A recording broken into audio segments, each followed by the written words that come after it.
Stand by to launch FanStream Sports. 3, 2, 1. Let's start. Hello, sports fans. Welcome to FanStream Sports. Nothing but pure sports. This is the JP Show. JP, it is so good to hear you back on the air. Stand by. Now, here's JP. All right, welcome into not a Victory Monday, unless you're an FSU fan. You're an FSU fan, you have a Victory Monday, but and a Gator fan has a Victory Monday. But Bucks fan, anybody going to a home game at Raymond James Stadium this weekend was severely disappointed. That was two ugly games by the home teams, and I took in both of them. Nick Geddes from On3 Sports. Good morning to you. How are you? I guess I'm doing better than you because you had to sit there and watch both of those slops in person. Ooh, and I'm sure it was not. I mean, I don't know where you were for the first game. At least it was at night, but I'm sure it had to be a pretty muggy night in Tampa Bay and everything. It was actually a very nice night. It was a very nice night to sit in Raymond James Stadium. Would have really been nice to have a night game yesterday. Again, my crusade against 1:00 games in the NFL. We have two night games tonight, two Monday Night Football games tonight. Why can't we have two Sunday night games? Any games played in the state of Florida at 1:00 need to be night games. Let me just say, for here on ever, I decree no more 1:00 games in September or October for that matter. Let me just say this: fortunately, the Bucks were able to be hidden in the 1:00 slate. That was good. The Bucks did not need to be anywhere near the prime time yesterday. I guess that was. I don't want to say unexpected because we kind of had an eerie feeling about this all week long. And the fact that it was Sean Payton, who's now 7-0 against Todd Bowles in the regular season. They got the one that counted, though, in the postseason. That's not, an accident anymore. That's a hard trend. It's a hard trend. And we're going to go through all the Bucs stuff and why they lost. You'll hear some very interesting comments from Mike Evans, Zion McCullum, and Baker Mayfield. I'll be honest with you, Nick. I don't think I've ever heard so much honesty from a team that they just laid down. We just kind of laid down today. Right. I feel like it's such a media thing for us to do to always be like, oh, they just wanted it more than them, right? That's what they said. I feel like, but the players told me that though. They told me that yesterday that the other team wanted it more. Yeah. Yeah, and I'll get right into it because I just got done breaking down the tape. Got up at 5:00 this morning to do this, so that was worth it. So I might be a little. You had no part of this loss, and you were still the first one up in the morning. You were in the building, grinded through this loss. Oh my God! And I really did discover some things that really made a difference in this game. And first and foremost is how can you make it easy for a rookie quarterback? What's the easiest way to let them play? How about we go 12 yards of cushion off the outside receivers, let them run 6 yards up, turn around and catch the ball. You want to do that? Okay, let's do that. We have a $17 million corner in Jamel Dean, who's supposed to be one of the best man-to-man press corners in the game. But since he got beat on a back shoulder on the first play of the game, even though he was in great position, for the rest of the game, we're going to put him 12 yards off the ball, off the immortal Cortland Sutton, who, you can't let Cortland Sutton get behind you. Hey, don't forget, JP. By the way, not to cut you off in the middle of your monologue, but just to add the context here. Don't remember the stat that I brought up on Thursday that Bo Nix was 11 for 36 with 4 interceptions, throwing more than 5 yards downfield. And Todd Bowles is still coaching like he's scared to give up a big chunk play. Yeah, against this guy. Yeah. I'm going to release these later on. As I went through, I'll point out on the video, like, okay, here's Jamel Dean, 12 yards off the ball. It's 3rd and 6. What are you going to call? I'm going to go ahead and go with the 7-yard out. Alex for 100. You can't even get pressure in that time. It was so easy. And this game was lost in the first half. This game's lost in the first half. It's over. The first drive. They go right the first, listen, 2 great throws by Bo Nix, if I can say that. They were in press coverage, and he had 2 really good throws right off the bat. Okay, great. You made great throws. Make him keep doing it. Chances are he's not going to keep doing it all game long. He's a freaking rookie quarterback. Get some heat on this cat. The dude was hit twice. Now, he did bring some blitzes, not the all-out double A gap blitzes, but he brought 5 a few times, and the Broncos did a great job of picking them up. For the most part, the Bucs could get 0 pressure on Bo Nix. And so you're getting 0 pressure, and you're going to back off. It's the softest freaking defense I've ever seen in my life against a rookie quarterback. How can you just allow him time and time again to just take 2 steps back and throw it out to a guy that's you have a 12-yard cushion on, and you never adjusted until late in the game? I mean, not only did you come out and play soft from an intensity standpoint, which the players told us, you called a soft defense all day long for a rookie quarterback who's been awful against the blitz. They've scored 2 touchdowns all year long, 2 touchdowns and 2 field goals. And you just let Bo Nix direct whatever he wants to do with no pressure and easy throws all day long, pre-snap reads. He's 12 yards off. Take it, take it, take it, take it. If you know what you're doing before the snap is done and all you have to do is throw an 8-yard out when the corner is 12 yards off, that's easy pickings. Like there's no stress there whatsoever. Meanwhile, Baker Mayfield, I don't know what the hell he was doing early in the game. He had 2 open receivers where he pulls the ball down and either gets sacked or takes an incompletion in the first drive. I mean, Mike Evans is wide open. Chris Godwin's wide open. Throw the damn ball. He didn't do it. And then when he did throw the ball, he throws it with the safety over the top, making a fair catch, who runs it back down to the 9-yard line. It's 14-0. The game's freaking over because now the Broncos are going into kind of a shell defense. They're going to make you work for it. And Baker did not have his good stuff. Baker did not have his fastball yesterday. He was looking at the rush, and maybe that's because all the pressure he got yesterday. Cody Mauch gets beat twice in a row quickly up the middle. You got no chance there, Baker, even though he eluded the rush. Greg Gaines is off sides when you get a crucial turnover. You get Bo Nix to turn the ball over, and you're off sides. The careless offside penalties, there were 3 of them, I believe. One really, really cost you in a turnover. 4th and goal, you did a really nice job stopping the dive plays 3 times inside the 2-yard line. And you go 4th and goal, and Anthony Nelson, terrible fundamentals, doesn't turn the running back in where he's got help, lets him get outside where KJ Britt takes a horrible angle and can't get him out. That's 14 points right there. These were crucial plays that you did not make. And hey, maybe that gets the crowd into the game and maybe that gets you guys fired up. But mistake after mistake after soft after mistake you can't win football games like that. Not only were you soft physically, you were soft mentally. And I understand. We talked about this during the week. The defense played 83 plays last week in Detroit, high stress situations, right? 33 plays in the red zone and did a hell of a job. They were probably going to be a little flat. We gave that to the defense. So, okay, offense, pick it up. This is a decent Broncos defense. I don't think they're great. I don't think they're a top 10 defense in this league. Maybe it'll turn out that way.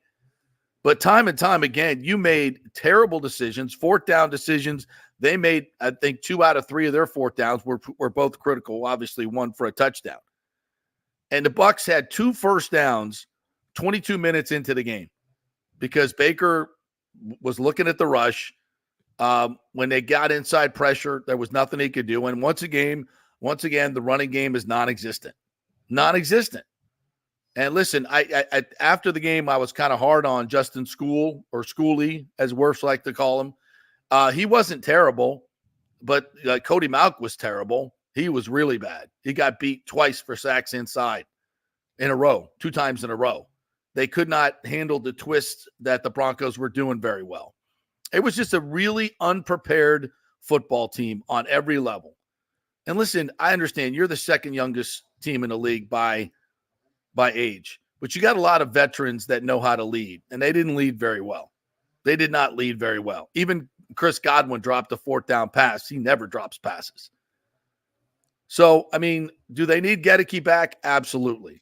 Baker Mayfield I guess, told the sideline reporter in their pre-meetings that they have to change a lot of things when Gedeke doesn't play. And it's really hampered their offense. In the last 2 weeks, they had 215 yards against Detroit, 223 yesterday. That's not good enough. That's awful offense. That's awful offense, especially when you're playing soft defense. It was a terrible day for the Buccaneers yesterday. They had a chance to go to 3-0 and really seize this division as the Saints lost, obviously. Now, did we think they'd be 2-1 after 3 games? Yes, we did. But you had an opportunity to go 3-0. And what's bothersome is this is not a very professional attitude. And it's almost like they realized they were flat and just didn't do anything about it, which really pissed me off. That's a lack of leadership. That really is. And Baker's a great leader. He was flat.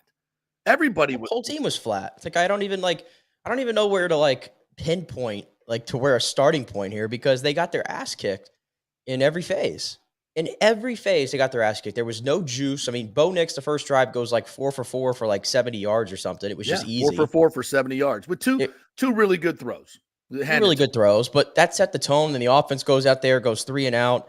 I mean, yeah, you could point to the injuries. At some point, the injuries are going to catch up to you. I didn't think it was going to be Denver where it would catch up to you, but Luke Gedeke being out, I mean, he's making a case to be one of the most important Buccaneers on this football team because, like you said, maybe Schooley didn't play as bad in this game as maybe people are saying. He got beat a couple times. He got beat a couple times. Hell, Tristan Wirfs got beat. Tristan Wirfs has not played Tristan Wirfs standard football through 3 football games. Let's just call it what it is. I don't think he's getting a lot of sleep. I think his baby's keeping him up. I don't know. I don't know. But the point is, it's you can say, well, it's just one guy that's not on the offensive line. But you take one guy out of it, I think it throws off the entire thing. It really can throw off the entire thing because all of a sudden the interior is getting worked. I mean, Graham Barton did not have a great game. Bredesen didn't have a great game. Cody Malk was terrible in this football game. I didn't see Graham Barton getting beat like some of these other guys, though. Maybe not like Malk, but he's still having his rookie moments. I mean, that's just going to happen.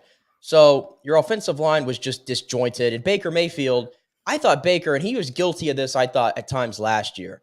He works himself into sacks.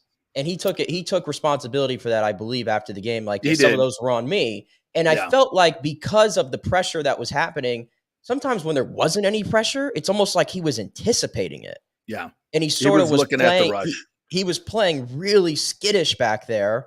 Whereas Bo Nix, I don't know if Bo Nix got touched in this football game. He got hit twice. He got hit twice. And then that was the most disappointing thing is I came out here on Thursday's show. I gave you all those numbers on Yaya Diaby, the amount of pressures he's picked up, how much he's been winning his assignments through the first 2 weeks. And I said, he's going to go out there and get 2 to 3 sacks. I said that. And I own it because Yaya Diaby was nowhere to be found. And what's very concerning about that, JP, is remember, Mike McGlinchey did not play in this football game. Right. You had an undrafted rookie or second-year guy making his first career start in the NFL on the road again and going up against Yaya Diaby, who was 3rd in pass rush win rate through the first 2 weeks of the season. Did Yaya Diaby record a pressure in this football game? I don't think he did. How's that happen? I don't think he did. So that happens, but when the Bucs go to their backup right tackle, it's it's feasting hour for the opposing defense. Yeah. That just can't happen. They do. I mean, Yaya Diaby to me, his stock dropped for me a little bit in this game. It really did. Well, I don't want to single him out because everybody else was off, but still. Nick, when they rushed 4, there was no pressure. Well, here's the thing. He could stand back there all day. I think you would probably agree with me on this. They don't get enough pressure even with Kalijah Kancey and Vita Vea in the football game. When they're both out of the football game, it's non-existent because on that defensive line between Will Golston, Greg Gaines, Logan Hall, CJ Brewer, they're not putting any pressure on the quarterback. Yeah, they're just guys. They're putting any pressure on the quarterback from the interior. All the more reason, and maybe that's why Todd Bowles felt like he had to just, I'm going to make them work for it. We'll let them catch the ball underneath and we'll rally up and we'll let them work. But when they're just doing it time after time after time and they're running the football, then they're just keeping it away from your offense, which happened again. There's another thing that goes into that. You can keep everything in front of you, but you got to tackle. You got to tackle, and they didn't tackle. The Bucs are horrendous at tackling in this football game. Yeah, this to go from last week's performance where they were tremendous in tackling to this week's, maybe I don't know, maybe it's the artificial turf. I don't know. They just did not tackle well, at all in the key moments. They had when they had him backed up and it was 3rd and 8, they throw a little out route, and once again, soft coverage on the outside, throw a little out route to Lil Jordan, and that's his actual name, Lil Jordan. Lil Jordan, Dean was awful. Jamel Dean had an awful, awful day. He had a couple opportunities for tip pass interceptions. They were diving plays, but they're not hard plays. You got to come up with that ball. At least one of those. He was right on Cortland Sutton one time and could have gone for a pick 6, but decided to try to knock the ball down and whiffed. Like, I don't know how you whiff. You're right next to the guy. How do you allow that catch? But time and time again, it was 2nd and 2, 2nd and 1, 2nd and 3, because they just give them 7 yards on the first play. 1st and 10, 6 yards, turn around, break a tackle, maybe you'll get a first. It was too easy. It was just so easy. You made them earn nothing. Yeah. And a rookie quarterback. That's very disappointing. And the 4th down score for Jaleel McLaughlin. Yeah. I mean, Anthony Nelson, man, I'm begging you. I hate this, may sound harsh. Be an athlete. Well, listen, one-on-one in the open field with a little running back, I get it. But you got to force him in. Do your fundamentals, man. You can't let him get to the outside, right? You got to force him in where the help's coming from. Yeah, there's no way he scores. And then KJ Britt comes around the outside. KJ Britt's just as much to blame. Yeah, I mean, KJ Britt and Anthony Nelson, you got 2-on-1 in the corner on 4th down. And it's just, again, it comes back to who wants it more. Right. And the Bucs told me, it's like, this is not just us saying this, which is like an easy thing to say after you get your ass kicked. Oh, the other team wanted it more. The players on this team told me yesterday after the game, the other team wanted it more. Yes. And my eyes told me that watching that football game. Yeah. And, Mike Evans for the 2nd straight game was kind of taken out of it. And you could say, oh, that's Patrick Surtain. No, he was open. He was open a few times and they couldn't get him the ball. Baker did not have a good day. It's 2 weeks in a row, this offense has been putrid. Yeah. They salvaged the win in Detroit. But this was a game, and then, not for nothing, but there's 7:45 left in the game. The Bucs get the ball, and the first play is a run up the middle. I know it's a 3-score game, but you got 7 minutes left and 3 timeouts. They went tempo on the second play, and then they run the ball again, and then they huddle up.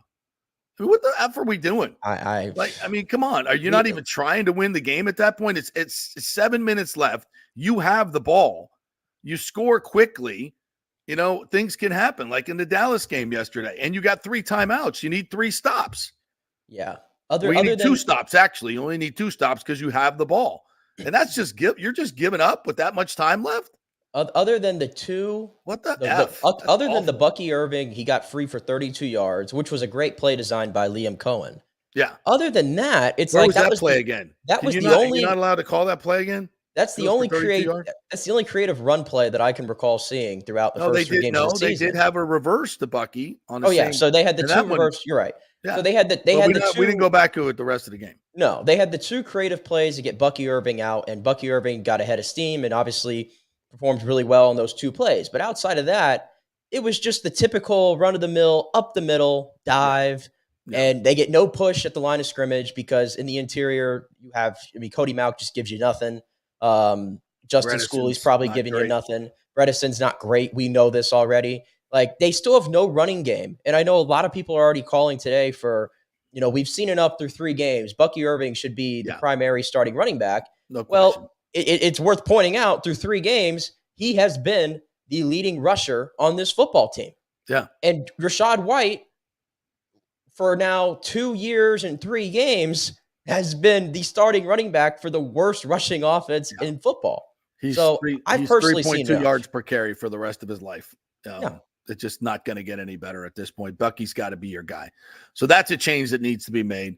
Bowles got schooled by Sean Payton again. And that's just is what it is. You want to hear the number? You want to hear the numbers on Sean Payton versus Todd Bowles in the regular season? Yeah, I got them written down. But go ahead. Sean Payton is 7-0. His offenses are averaging 29.7 points per game. 6 of the 7 games they've gone for 26 plus points. And 4 different quarterbacks have beaten Todd Bowles. And those quarterbacks, real murderers row right here, outside of Drew Brees. But remember, this was the old version of Drew Brees. Jameis Winston, Taysom Hill, the tight end, and Bo Nix. That's Todd Bowles against Sean Payton in the regular season. That's not good. That's a thing. It's just a thing now. And Todd, like, coach scared. It's like, okay, so he hit a couple passes early and he just abandoned your entire defensive game plan and just play 12-yard cushion the rest of the game. That was weird. That's just weird. Well, we talked so much about the players. Well, let's hear from them. Here's Mike Evans with some brutal honesty for you Buccaneer fans on this loss Monday. Kind of manage that. We have to, it's going to still be stuck in our minds for a little while, but tomorrow we got to watch the film, correct it, and we have to move on. It does nothing to dwell on it, but it does hurt. I feel like they wanted it more when we was out there. They were talking trash, being physical, and we just were a little flat. God damn. Like, the Broncos fly over here, the 0-2 Broncos fly here and just decide they're going to whoop your ass and talk trash and be more physical, and you're like, okay. It just felt like they right away from the first drive of the game, it was clear the Broncos, they had way more juice than you. Yeah. And it felt like the Bucs were just sort of waiting back and like looking around like, is somebody going to make a play? Anybody going to make a play? Yeah. Like nobody went and actually did it. Everybody just sort of like played so passive in this football game. And that reflects on coaching first and foremost, I think. But you know what? The players at some point got to do their job. And even without some of your big veterans like Vita Vea and like Antoine Winfield Jr., like Levante David's a 14-year NFL vet. Mike Evans is an 11-year NFL vet. Chris Godwin, 9th year. Levante made a play yesterday. Well, no, Levante made the only play of the game for the defense by knocking the ball out and setting up one of the Bucs' first score of that game. So that's all Levante did. Outside of that, he was non-existent. But you could say that about everybody else on defense, probably besides Zion McCollum. He's probably the only player that actually showed up to work yesterday. No, I agree. Speaking of him, he was very honest after the game as well.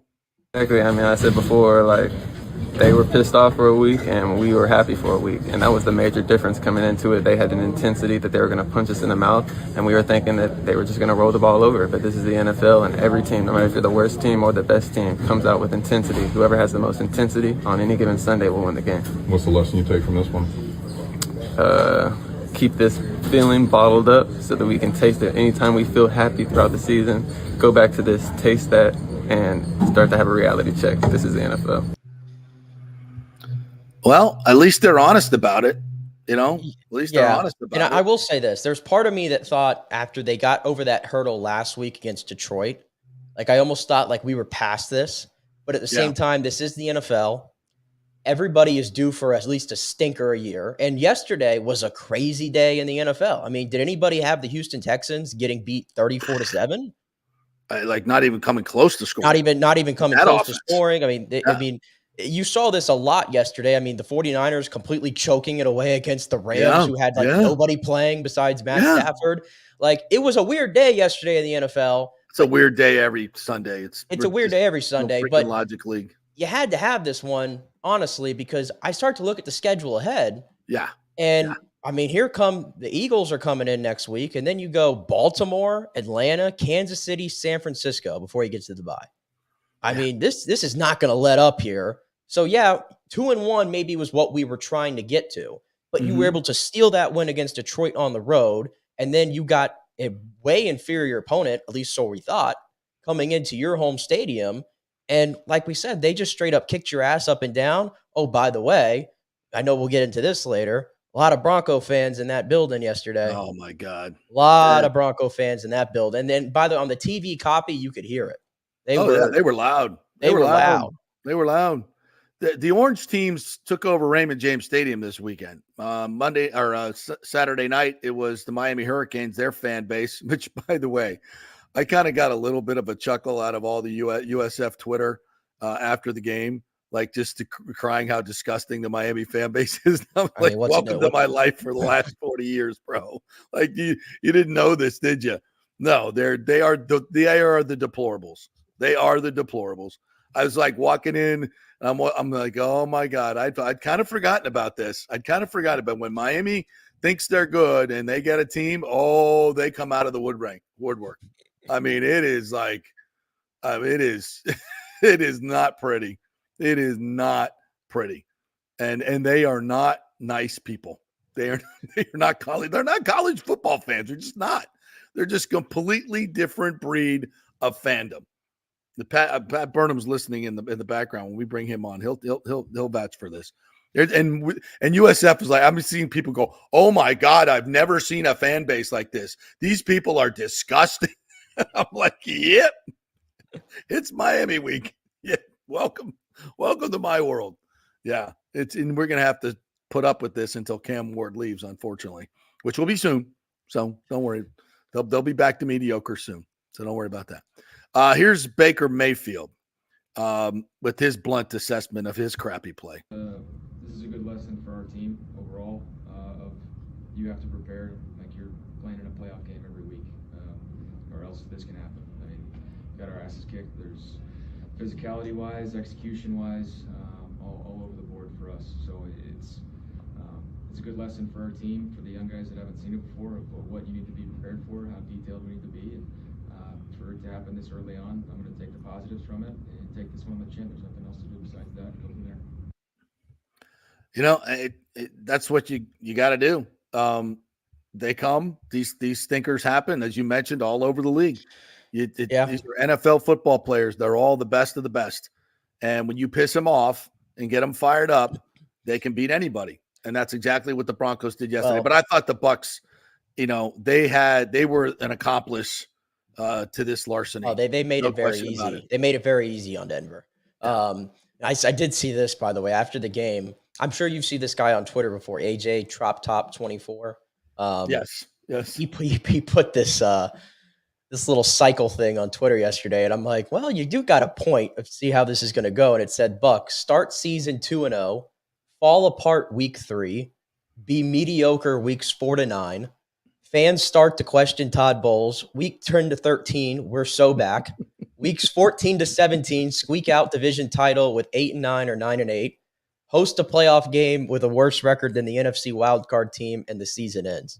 And I'm like, well, that has been the script for the last 2 weeks of the season, both under Todd Bowles' leadership. And I just gave you the schedule going forward. So we're going to see what this Bucs team really is going forward. But history repeating I will itself. say, if you draw a comparison to week 3 this year to week 3 last year, you lost 27 or 26-7 in this football game. They lost 25-11, so almost the identical score line last year to the Eagles in week 3. And it was the same thing where they got their ass kicked in all 3 phases. Yeah, and you never thought they'd win another game after watching that. I was like, they can't stop the run. They can't stop the pass. They don't know what they're doing on offense. It's a disaster. And it was for the next few weeks, actually. But they pulled out of it. So the season is not over, Buck fans. This is still, I think, a pretty good football team. It has holes. We knew that last week when they eked out a win. But the offense has got to get going. They cannot consistently be this bad. It just – I think their players are too good. The receivers are too good. Baker, Baker, I think is just starting. He was seeing the rush yesterday and could not read downfield. All right, let's take a quick break. When we come back, Pat Burnham's going to join us from the Osceola. We're going to talk some Florida State football. I'm going to bitch about a win. Yeah, I am, because I'm cranky today. I'm just cranky. I had to get up too early to watch crappy football, and I'm cranky. So I'm going to be cranky about FSU as well. We're brought to you by the Jeeves Law Group, JEEVES lawgroup.com. Scott Jeeves, we had him on the show last week to discuss the Florida State lawsuit situation.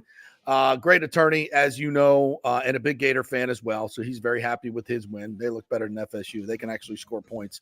The Jeeves Law Group brings you the Gator Report each and every week. JEEVES lawgroup.com. Back in 3 to talk some Seminoles with Pat Burnham. Stay with us.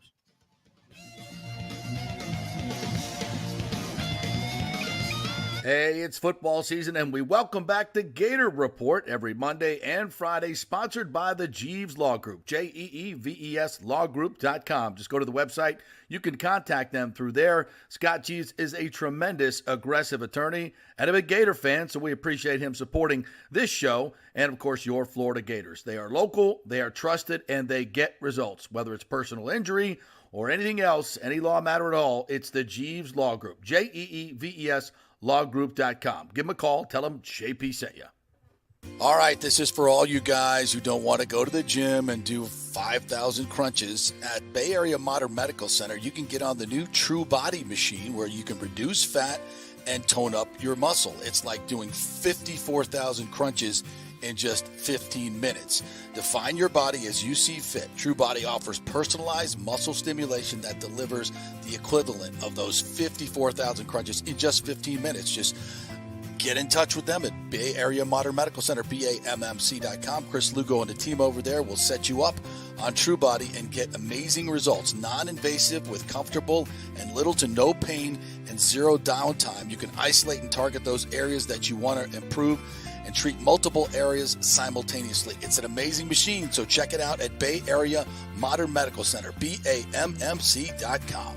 JP here to ask the question, are you planning an event, meeting, or conference? If so, you'll want to call the designers and production professionals at Extravaganza Productions Incorporated. With over 35 years of experience in the events industry, designing and producing every type of small to large event, they can provide a huge resource for design ideas, audio, visual, sound, lighting, decor, and entertainment to turn your event into an incredible experience for the entire audience. Folks, I've worked up close and personal with this group at many national events and Tampa events, and they have unique capabilities that help you save time and money in the planning and execution of your next event. Don't delay. Call these pros today at 813-621-4700 or check out their website at extravaganzaproductions.com. Tell them JP sent you, and they'll provide a free initial consultation for your event. Extravaganza Productions, the best in the business.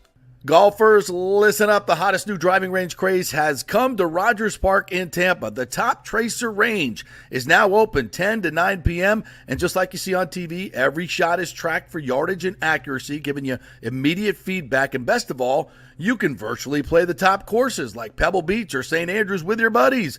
Plus, great food and drink options available in the well-appointed hitting bays. Very comfortable out there. Reservations highly recommended, starting at $25 per hour, including balls.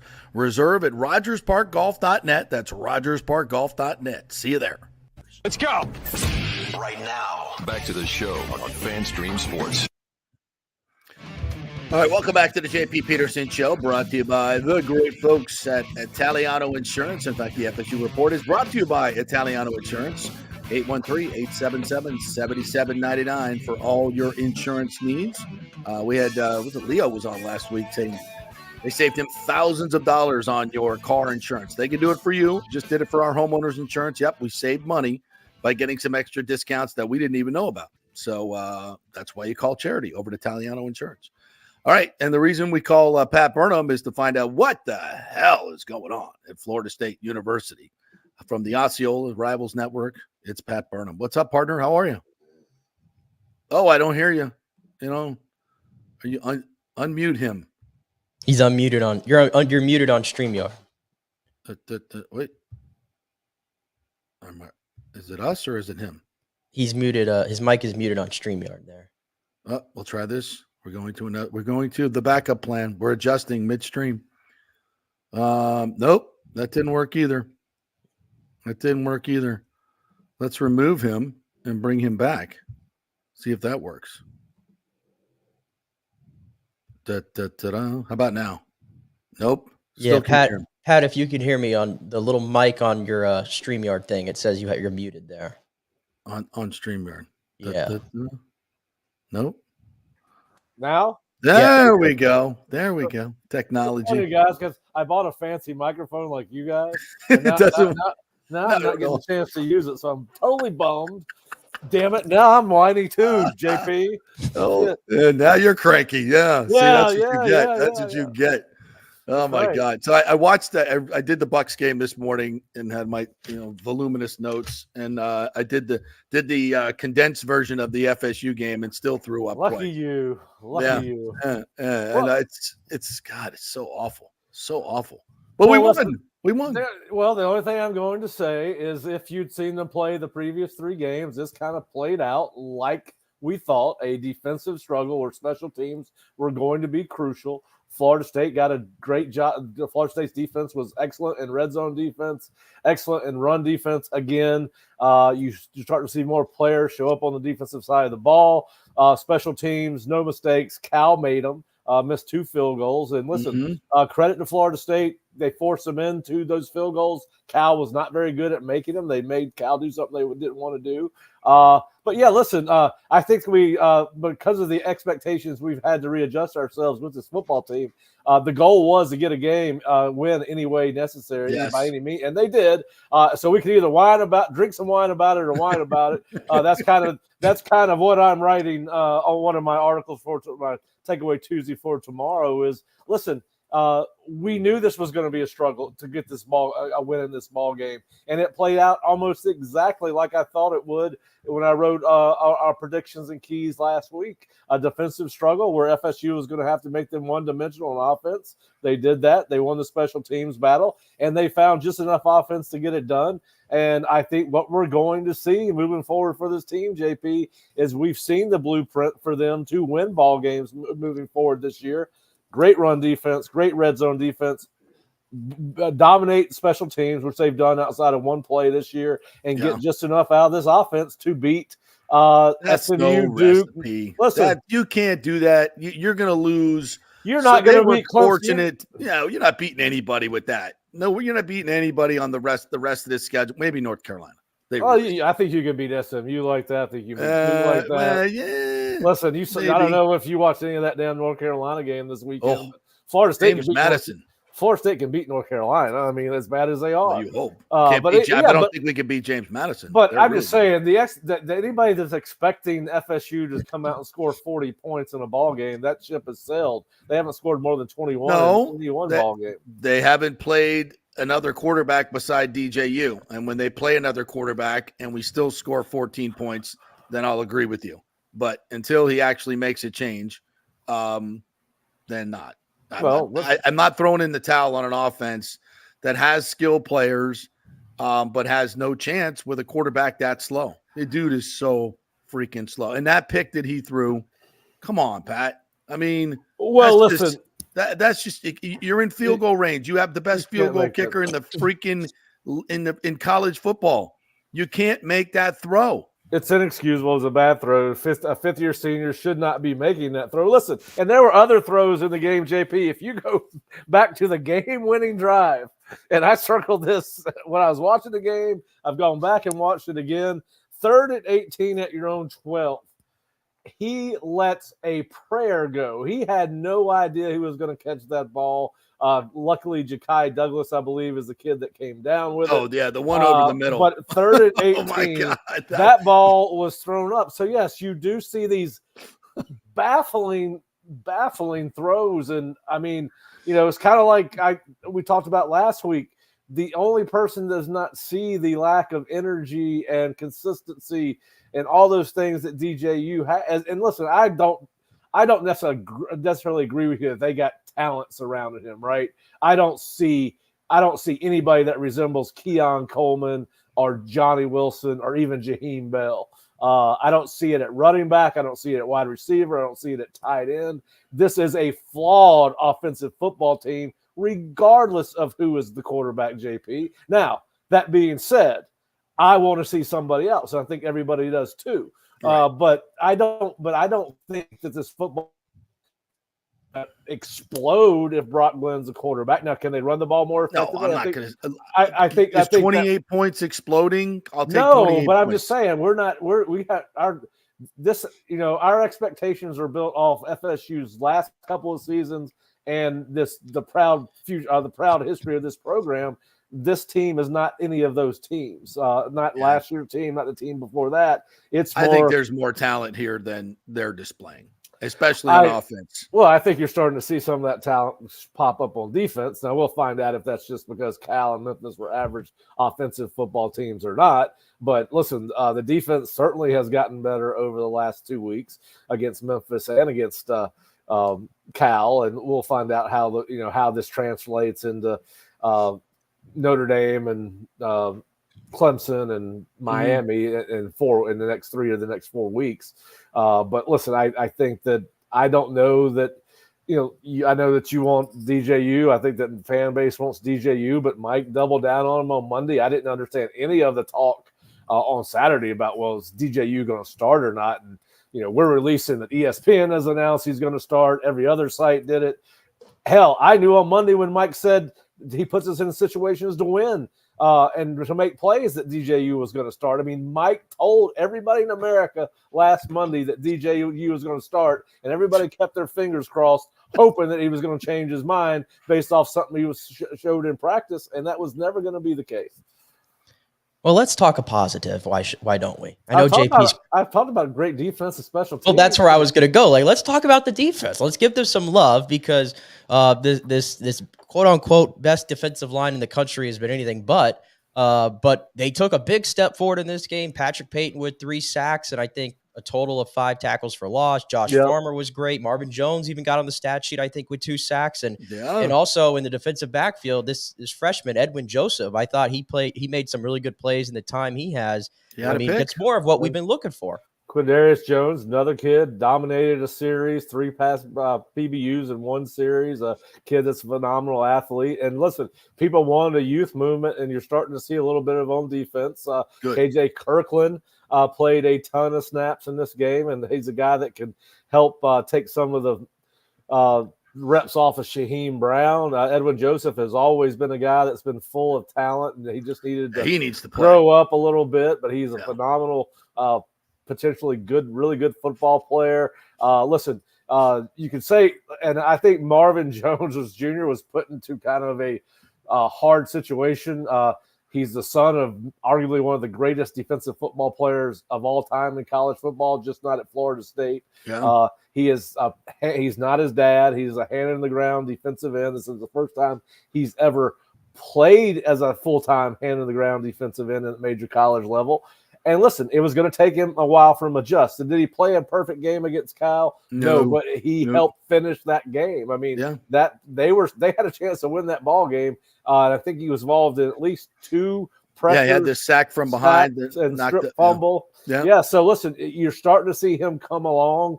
He's still got a ways to go, but I think that's the hard thing is, listen, he's not going to be his father. Very few people that have ever played the game of college football on defense are. I don't think he's ever going to be able to live up to the lofty expectation. And he may be a hell of a football player by the time he's done, JP, but he's never going to make enough people happy. But yes, he is getting better. We saw it against Cal. I think he's got a ways to go still, but Peyton's finally shown up. Farmer had a hell of a game, and listen. Farmer and Peyton need to do it for 2 reasons. They need to do it because they owe it to their teammates and coaches to play like they did last Saturday night, and they also owe it to themselves for their future because both these kids want to play in the NFL. And if you keep playing like those 2 did on Saturday night, you're going to benefit this football team and benefit yourself on down the road. But yeah, you look at some of the young guys. Blake Nicholson's getting better. I think he had 8 tackles. He just needs rep after rep after rep. We've said that since the spring. That's why I thought he should have started when the season started. It never made sense not to start Omar Graham over him, let alone anybody else. Cam Riley did not play a lot, but he's helping Florida State. He's a little bit dinged up. But yeah, Quindarius Jones, KJ Kirkland. Quindarius was my favorite recruit in that class. I think it was the class 2 years ago. Did not get a lot of attention. Small town Mississippi. Could have played, I thought, any position. And I think Quindarius is just going to get better and better and better. And listen, what we do know, if this team is going to have any chance at a bowl game, it's going to be the defense that's going to have to lead it that way. And, absolutely. And they gave up 303 yards worth of passing, JP, against Cal. But you said you watched the condensed version, it certainly, and even though that's probably way, way more than Adam Fuller would like to give up, they did not give up the big plays like they had against Memphis and the other teams. I saw a lot of bad tackling in the secondary. Well, there was a lot. There were a lot of guys that just don't seem to want contact. Well, I go running away from contact. That's bad. Well, you're not wrong. I got a note here on my play sheet from the game where I guess it was on Cal's last field goal. They missed two tackles right at the line. Two guys missed tackles right at the line of scrimmage. And instead of a 55 or 60-yard field goal, it's a 51-yard field goal. Yeah, and you can say those 4 yards don't matter in the grand scheme of things, but it ended up being 3 points in that ball game because you had two guys that did not play sound fundamental football or didn't want to tackle one of the two. You can go back and look and make your own call on that as fans. But, listen, I think you got to take the positives where they are right now for Florida State's football team. And, listen, these games are going to be like this throughout the year, man. I don't see it changing. I said that they could get better on defense. I think it's marginal improvement on offense. Listen, they came out and they did what football teams should do, have success the first couple of drives because you can throw things at the defense they haven't seen before. I think Toafili is a definitely a step up from Roydell. I think Toafili should be RB1. If he's going to run like he did on Saturday night every snap, yes. 80 yards, ran with some power, some enthusiasm, as did Cam. Yeah, I thought Cam did too. Yeah. But the problem is, JP, the offensive line did not sustain it. 66 of the 104 rushing yards were in the first quarter. It was slowed down after that. Are these offensive linemen out of shape? Because they look fat. They look fat. They look fat and out of shape, and they definitely wear down during the game. Yeah, I just wish they needed. I would never say that to any of their faces. By the way, no, well, you're probably faster than some of them, so you could probably still outrun a couple. Hopefully, yes. I don't know if you can run all. I don't know if you can outrun all of them, but you can outrun a couple. But listen. I think we found the formula for them to get to.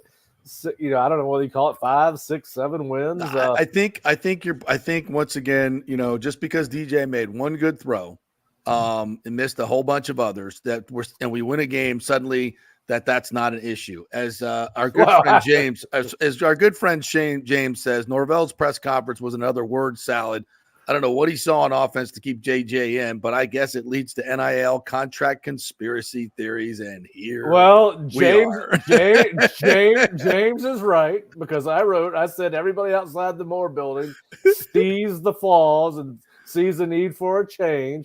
And you're right. I got a text from a former player that said, please do not tell me they are making who plays decisions off of the NIL because that's exactly what I got 4 texts to that. It's exactly what some of these fans and former players think they're concerned about. And this was a guy that played quarterback at Florida State, so it's not like he does not know what he's talking about. Like, right, he is breaking because down. There's no football reason to keep him in the game. You don't have to be the ACC Coach of the Year to see this.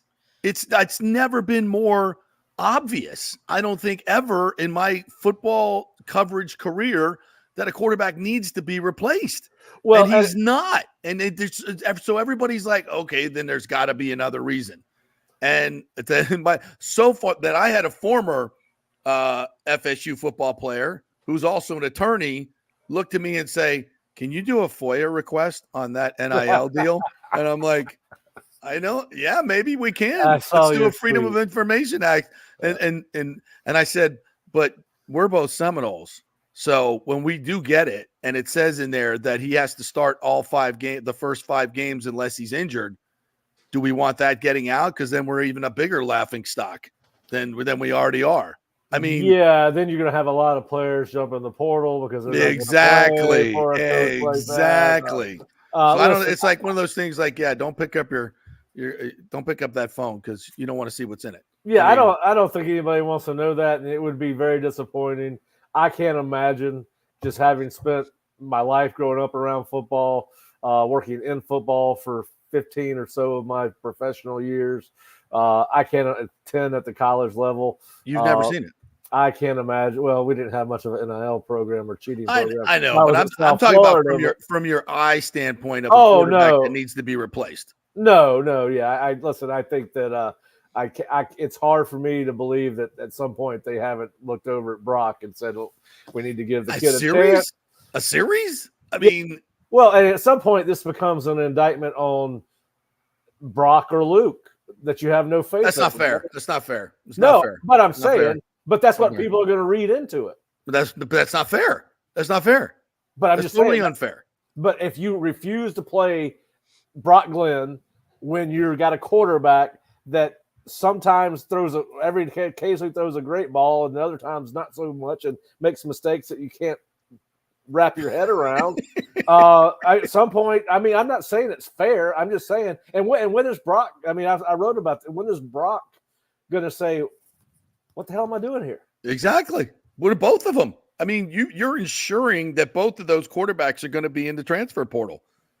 Well, you're ensuring it. I mean, you are by not taking any action at all, you are ensuring, and good luck recruiting a quarterback the rest of your time, because every other team that's recruiting him said quarterback is going to say, "Did you see what Norvell did with DJU? Like, are you kidding me? Why would you go to Florida State and play for that guy? He has no clue.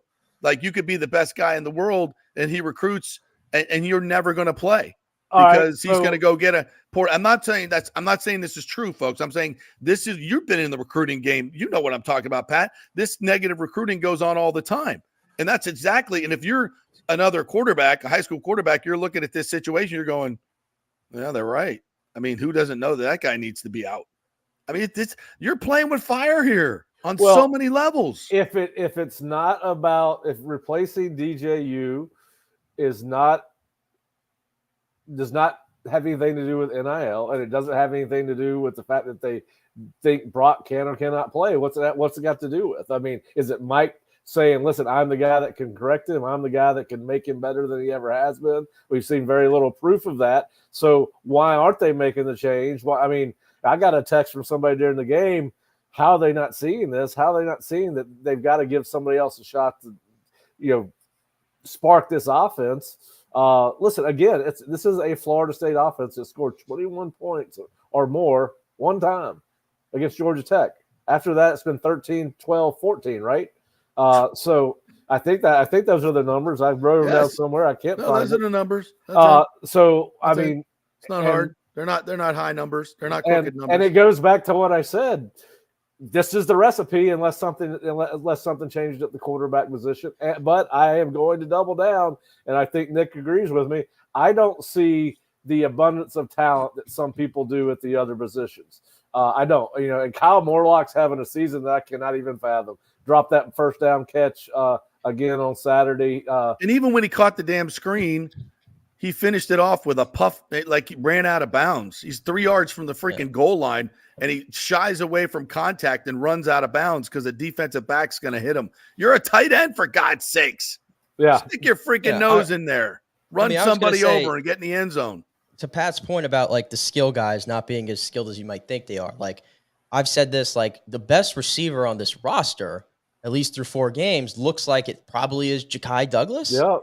And to be fair to Ja'Kai, this is what, year 5 for him? Yep. Like, Ja'Kai Douglas, in all respect to him, is not going to be playing in the NFL.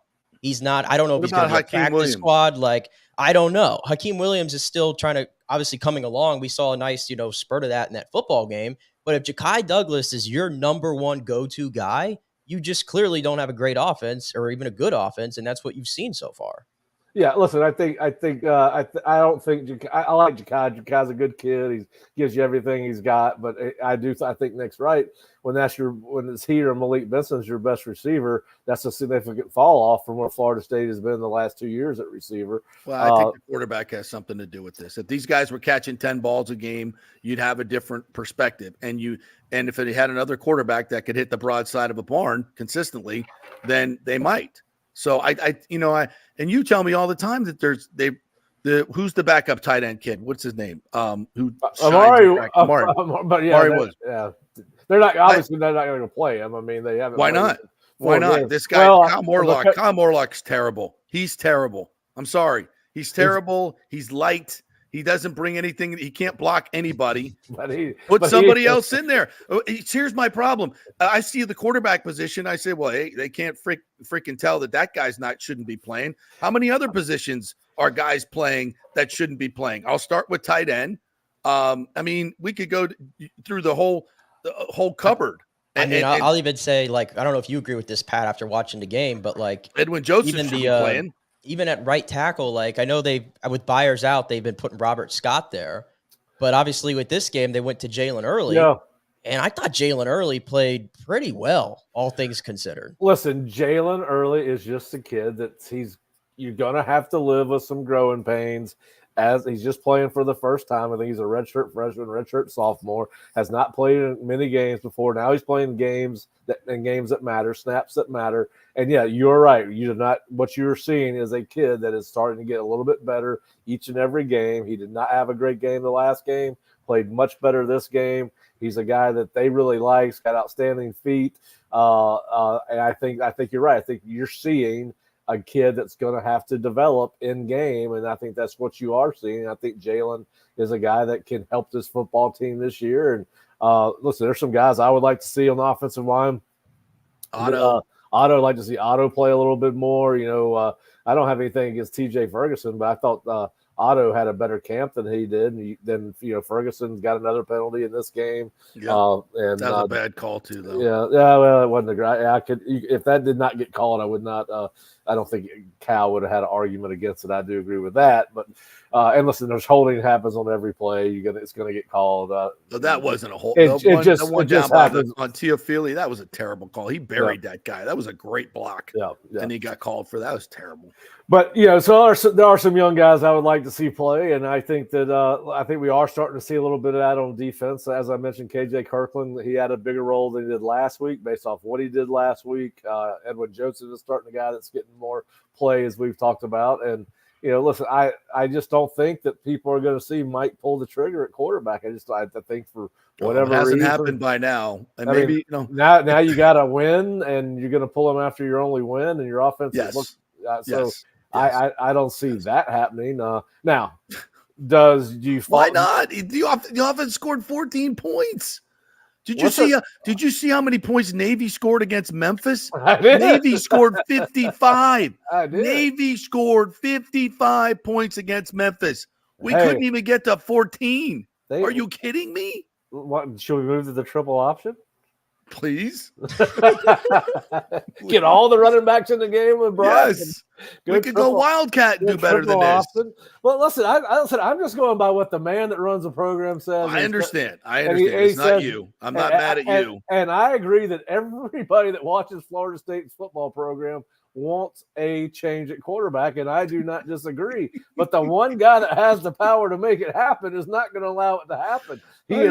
He told us that last Monday, and we all kept our fingers crossed. Maybe he's playing some kind of Jedi mind trick on us, and he's going to try to,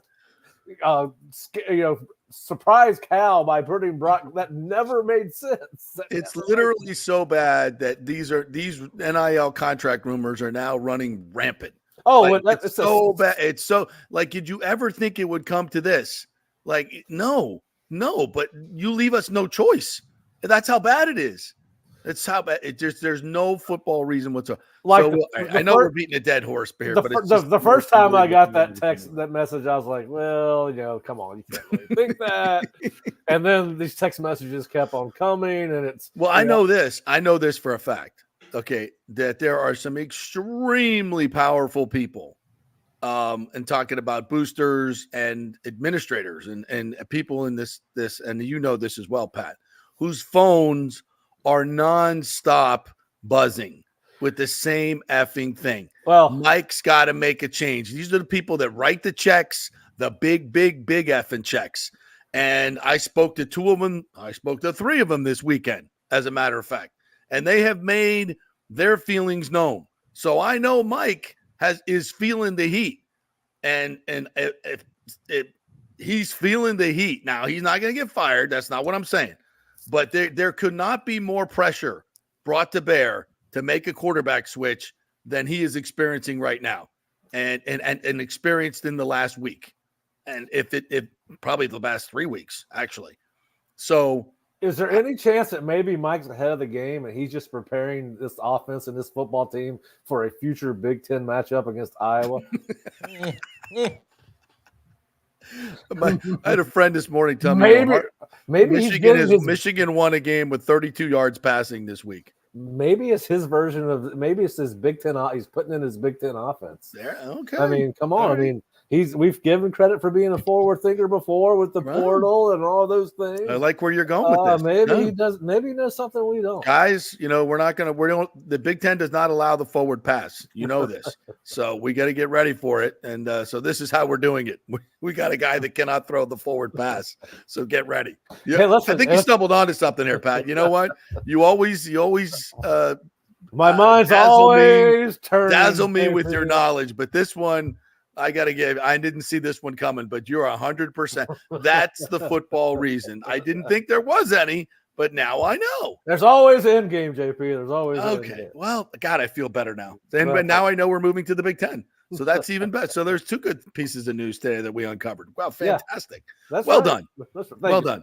That's what well done. And we'll be very well schooled on how to win a game without a passing game if we continue this nonsense. All right, tell all the good folks what's coming up this week at the Osceola. Go to theosceola.com and check us out. You can also go to floridastate.rivals.com.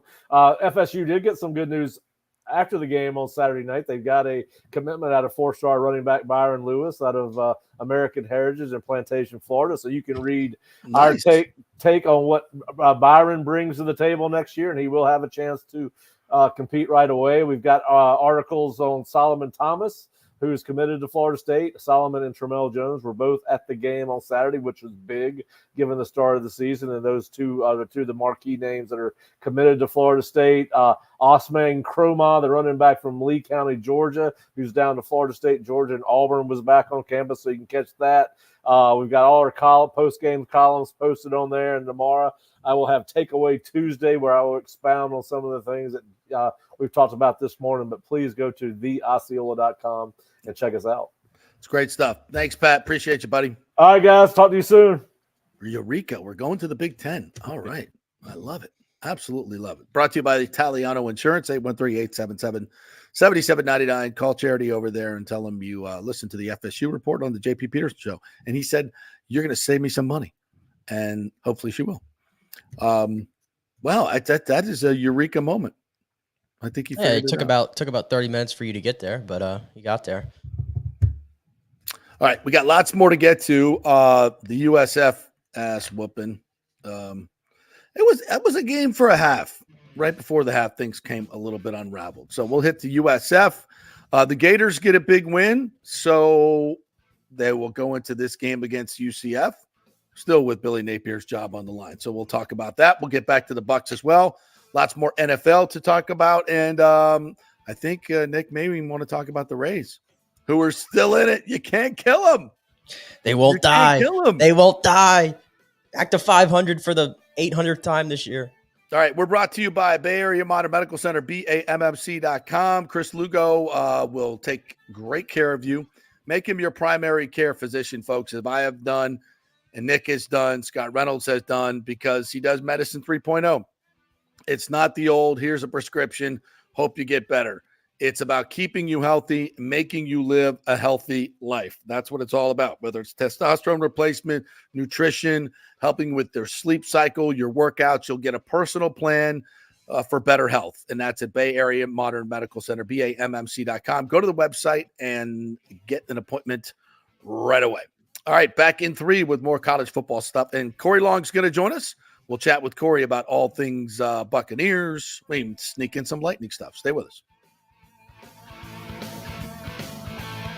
September is here, and it's time to celebrate with the stunning birthstone of the month. It's Sapphire at the Gold and Diamond Source. Known for their natural beauty and glamorous allure, Sapphire's truth, sincerity, and faithfulness make it the perfect stone for September. During the 40th anniversary, you can find a special selection of this precious gemstone, from stunning rings and necklaces to elegant earrings and bracelets. Steve Weintraub handpicks every piece for its brilliance and its quality. The expert staff will help you find the perfect gift, whether it's for a loved one, a special occasion, or just to treat yourself. Visit the Gold and Diamond Source today, where you'll always find the perfect gift. It's more than jewelry, it's love. At the Gold and Diamond Source, 3800 Olmerton Road, always online at thegoldendiamondsource.com.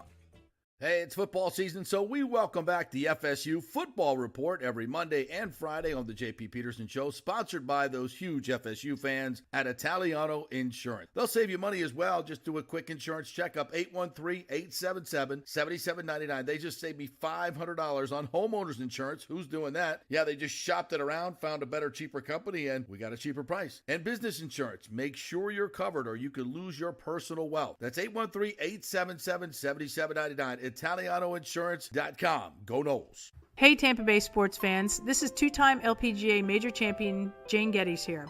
After winning the US Open and 10 other LPGA events, I wanted to try something completely different. So I came right off the top turnbuckle and landed in the crazy world of WWE. And yes, you heard that right. That's WWE. Working for the Vince McMahon as the VP of Talent Relations for the company. Now, though, I want to work for you. Everything I've done in my life, I've done with incredible passion. And now I've turned my focus to leading the best real estate team in Tampa Bay, the Geddes Gordon Group with Keller Williams in South Tampa. If you're looking for a new home, an investment property, or looking to sell your current home, we will give you major championship level service. When you choose Geddes Gordon Group, you become part of our inner circle, like family. So if you're looking for a few golf tips or a golf course view, we're going to stripe it right down the fairway. Call me at 813-485-6808 or go to gettysgordongroup.com, or again, give me a ring at 813-485-6808.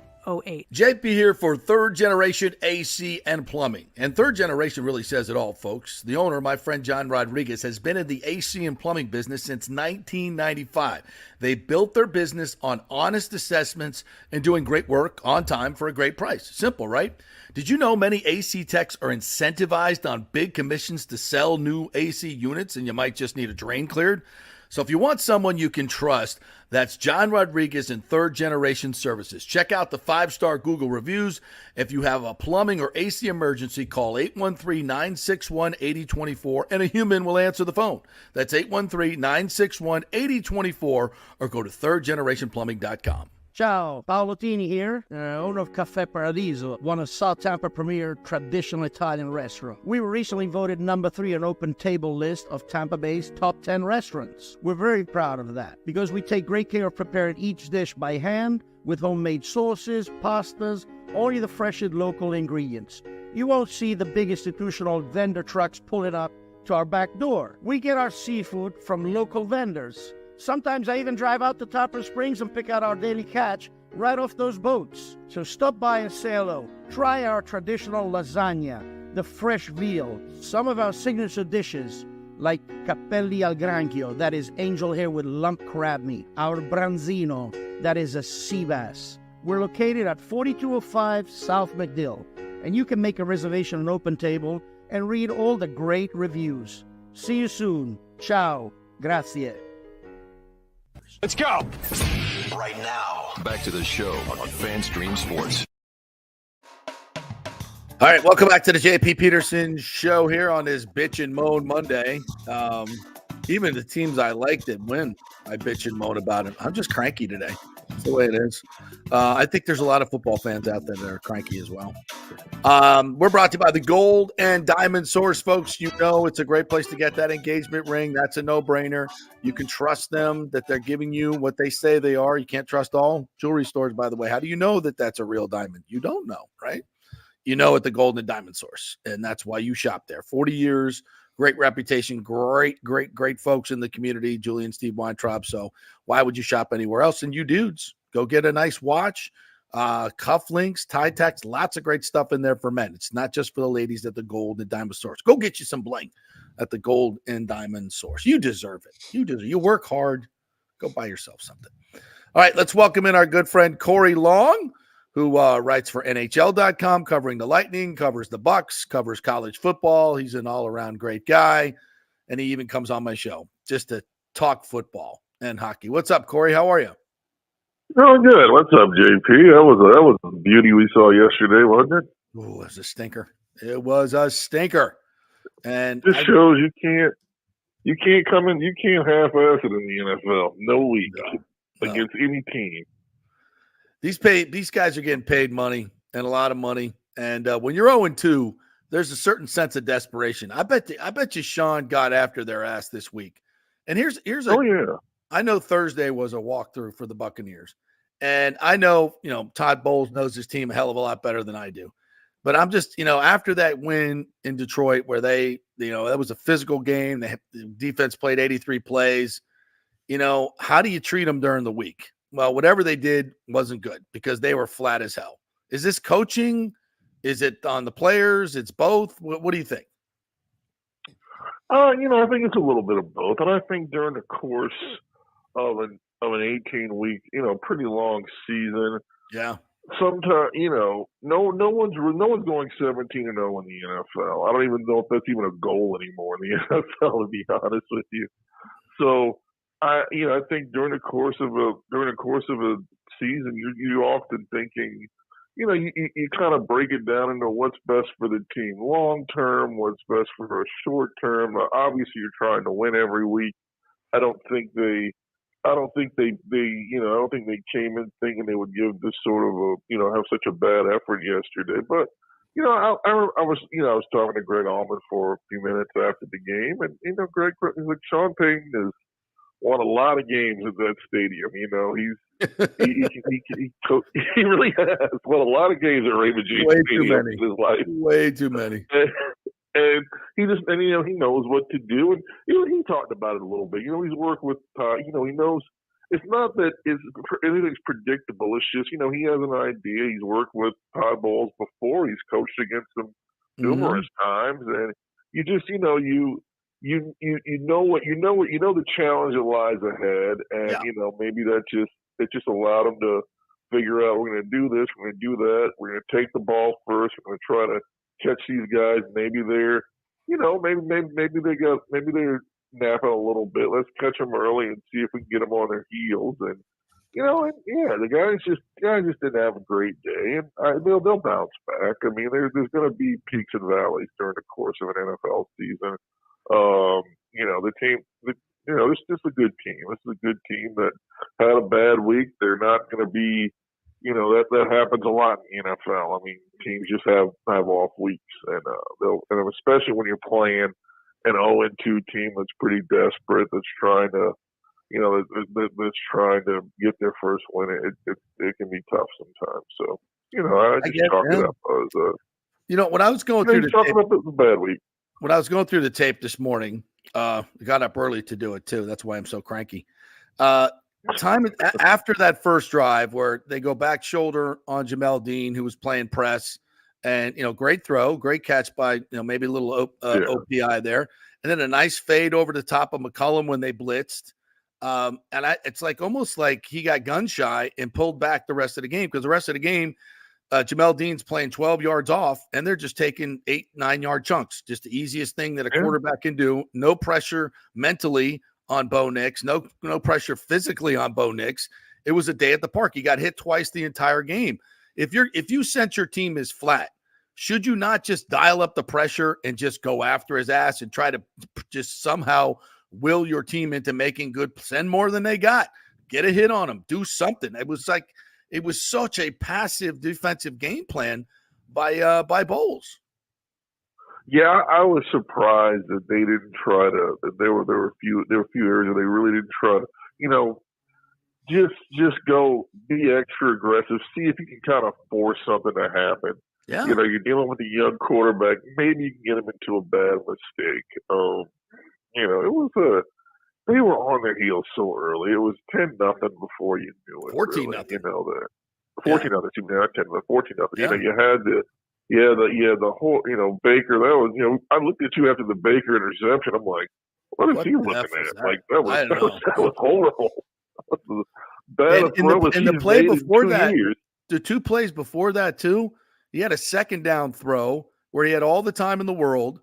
Mike Evans is wide ass open. Godwin is coming open. He doesn't pull the trigger. And he did the same. Yeah. He did it again on the next series.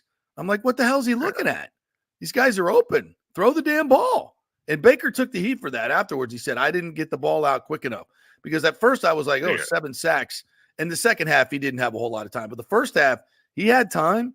He just wouldn't pull the trigger. It was weird. Maybe that was residue from last week, too, getting beat up.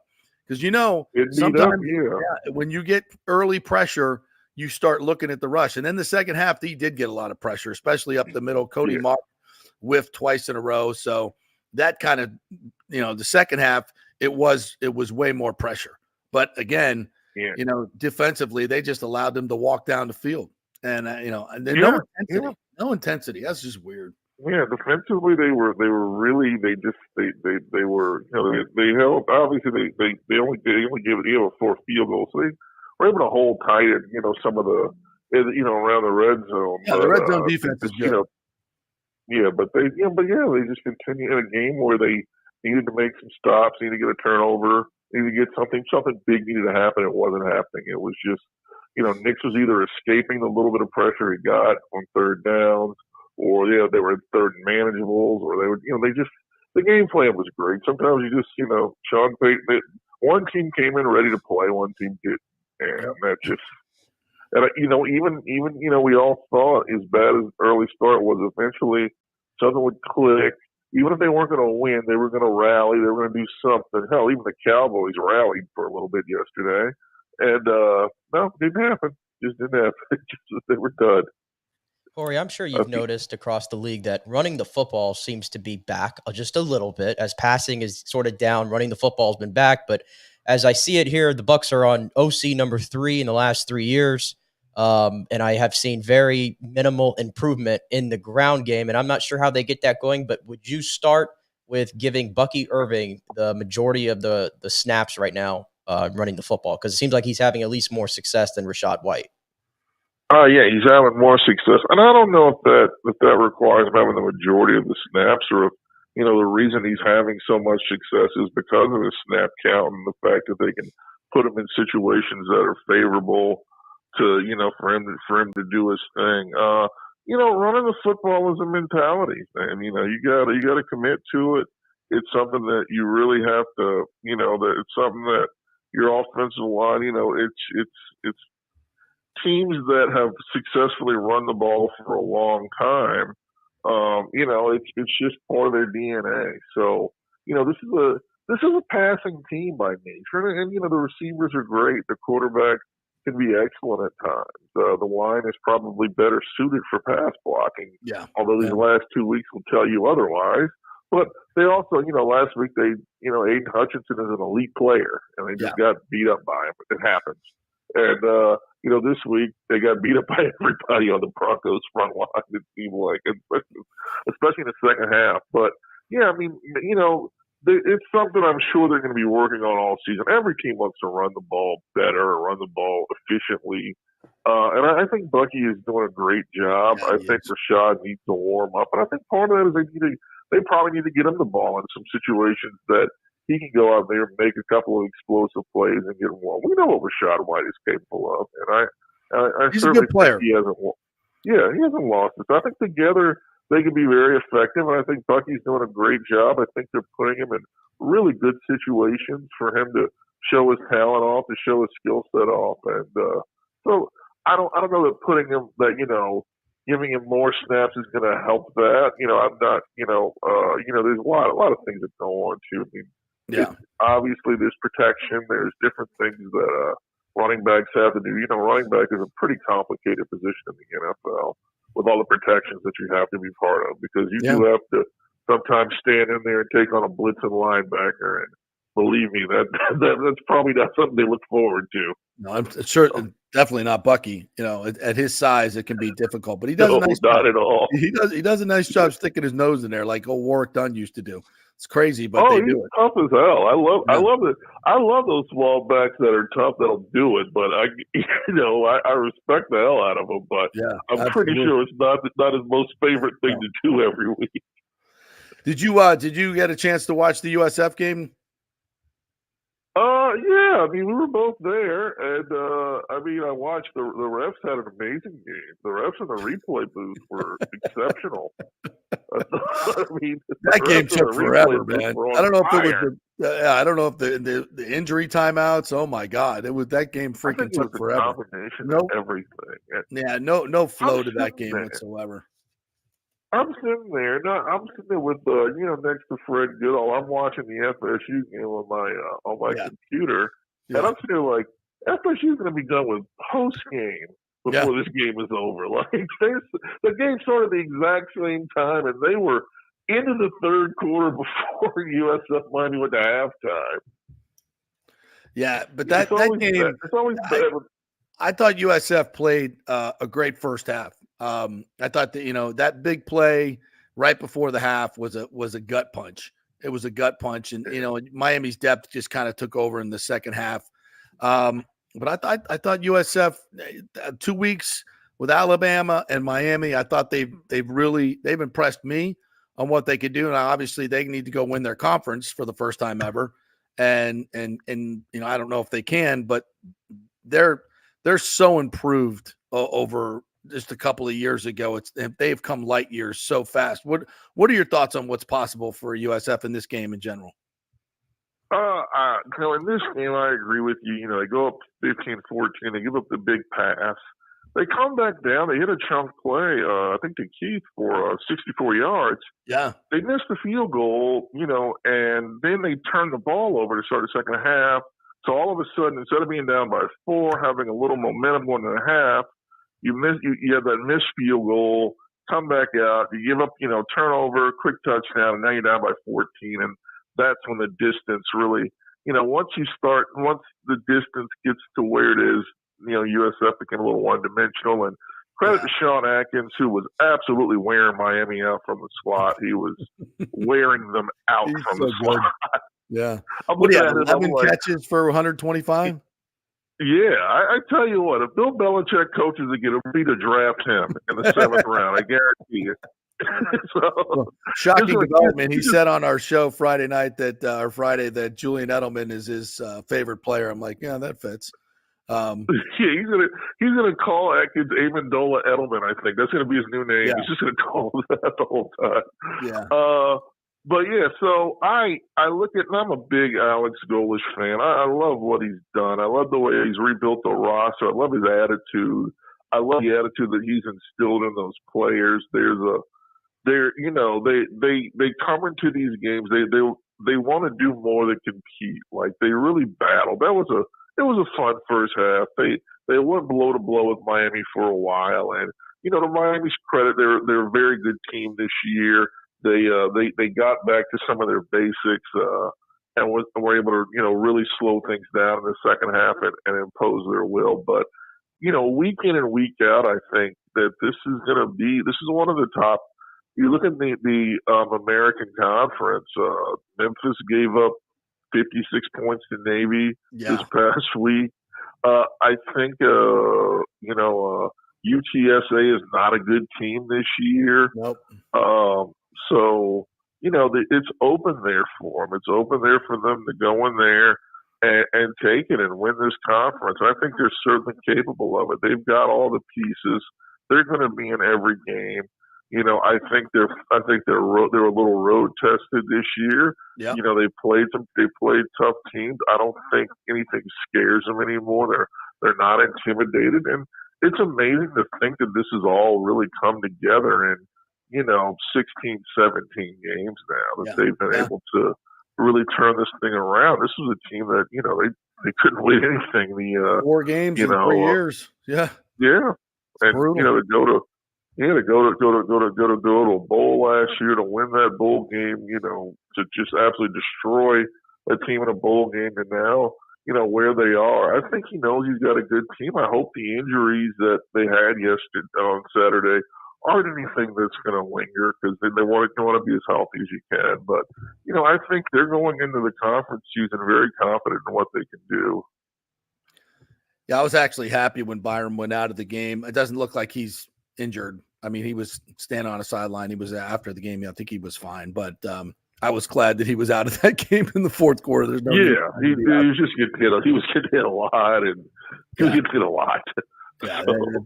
Yeah, So, that actually worked out pretty well. So yeah, I think he's fine moving forward. They got to string together a lot of games now, and it's not easy. They're gonna, but I think they have the talent and the coaching to do it. So we'll see. Thoughts on your Florida? Before we get to Florida State, the Florida Gators go on the road and get a big win at Mississippi State. I mean, it is what it is. Mississippi State got beat by Toledo by 24, but the Gators went in there, hung 45 on them, and got a W. That's impressive. Yeah, I mean, going into, the schedule gets, I don't even want to say the schedule gets, it just gets so much harder for the next 3 months. It's horrific. So having a little confidence, like I said, like I told you, I'm of the mentality I thought they should have played Lagway, if not the whole game, more of the game, just because I thought they were so much better than Mississippi State. And I think it brings your team, it puts your team in a better position when you have that sort of a young, talented player getting the confidence of a win. Graham Mertz played well, and it's not really about Graham Mertz. It's not saying Graham Mertz deserves to be sat on the bench or anything like that. He's a really solid football player, a solid quarterback, a hell of a game. But this rotation and I explained to you why I don't think it's going to work, because it hadn't worked the first 2 times they did it, because they were on their heels so fast that you're putting Lagway in a horrible situation when you're bringing him in the game and you're already down 10-0, 14-0. That's the thing I don't really like. But other than that, I expected him to look good against Mississippi State. I expected him to look explosive. It's first year for Jeff Lebby at Mississippi State. That's a hell of a rebuild. You really got to convince a lot of people to come to Starkville. It's not exactly a destination central in the SEC. No. So, but yeah, good for them. Good win, 2-2. Let's see if they can double that win total by the end of the year. It's going to be hard. UCF, right, Nick? Go ahead, make your case. I was going to say, I don't like their chances against the future Big 12 champs. I don't like it. Coming off, I don't like it. I said that I don't know that UCF is a 50-50 game for Florida. I don't think it is. I think UCF might be, a few percentage points better. If I really did my nerdy stuff and looked at my FPI, I think it's like a 55, 56%, even with them being on the road. I just think they're a better team. I think they're better up front. I think they're better offensively. They've got more explosive pieces. I think they're going to absolutely roll Colorado this upcoming week. I think they're going to beat the tar out of Colorado. Right. I think it'll be your typical Colorado game where Travis Hunter will go out there and he'll do everything possible and carry a team on his back, but it's not going to be enough. I think they're going to absolutely get destroyed by UCF. So, I don't know where – I look at Florida's schedule, Kentucky, that Kentucky always plays them hard. So even that's and I look at Kentucky and Florida State, and those are the games that, okay, there's not a lot of games where I look at and think there's going to be, 50-50 games out there for them. It's not a lot. All right. So you were watching the FSU game, as when I rewatched it this morning. Brutal offense. You are a glutton for punishment, my friend. This is what I do for you people. This is what I do for you people. You should see him right now on the broadcast. He looks like he's been up since 5. Yeah. He didn't put his hat on this morning. No, he's just showing it all out. Today. I just got some gel working there today. All right. Yeah, it's disgusting offensively. It's grotesque, but their defense came to play. Not that Cal is a juggernaut. But they got an experienced quarterback in Mendoza. They got a couple of good running, but hey, they went to Auburn and won. They beat Auburn, so I guess we're better than Auburn. Cal, I think Cal is a solid team. They ran the ball. They've run the ball so well most of this year. Florida State did a really good job at bottling up the run, forcing Mendoza to throw more than I'm sure they wanted him to throw. Now, outside of Mendoza's interception, I thought he did a pretty good job, especially on 3rd and longs. I'm worried about FSU's third and long is third and manageable seems to be fine, but third and long, you We're put terrible. third and 16 out there, they are getting that every time. Every single time. It's third and Fuller, Good. man. It's third and Fuller. Third and Fuller. Well said. Yeah. It's just a death down. Like you're so bad at it. Why don't you just look at your call sheet and whatever you're gonna call the exact opposite at this point? Because whatever you call never effing works on third and long. Do something different. Might want to install a zone defense, Yeah, you might want to install a zone defense. Yes. Like an offense has to know how to run and pass. The defense has to know how to play man and zone. But evidently at Florida State, we don't play zone. We don't play zone. No. What are you, Bobby Knight? No zone. Shut up. Learn a zone. Learn a zone. For God's sake. So, all right. Focus on the win. The good things are come on. Listen. No. You know what? They were 0-3 before Saturday started. They're 1-3 now. That's progress. However you want to look at it, that is progress. He's making changes, JP. I just saw the depth chart.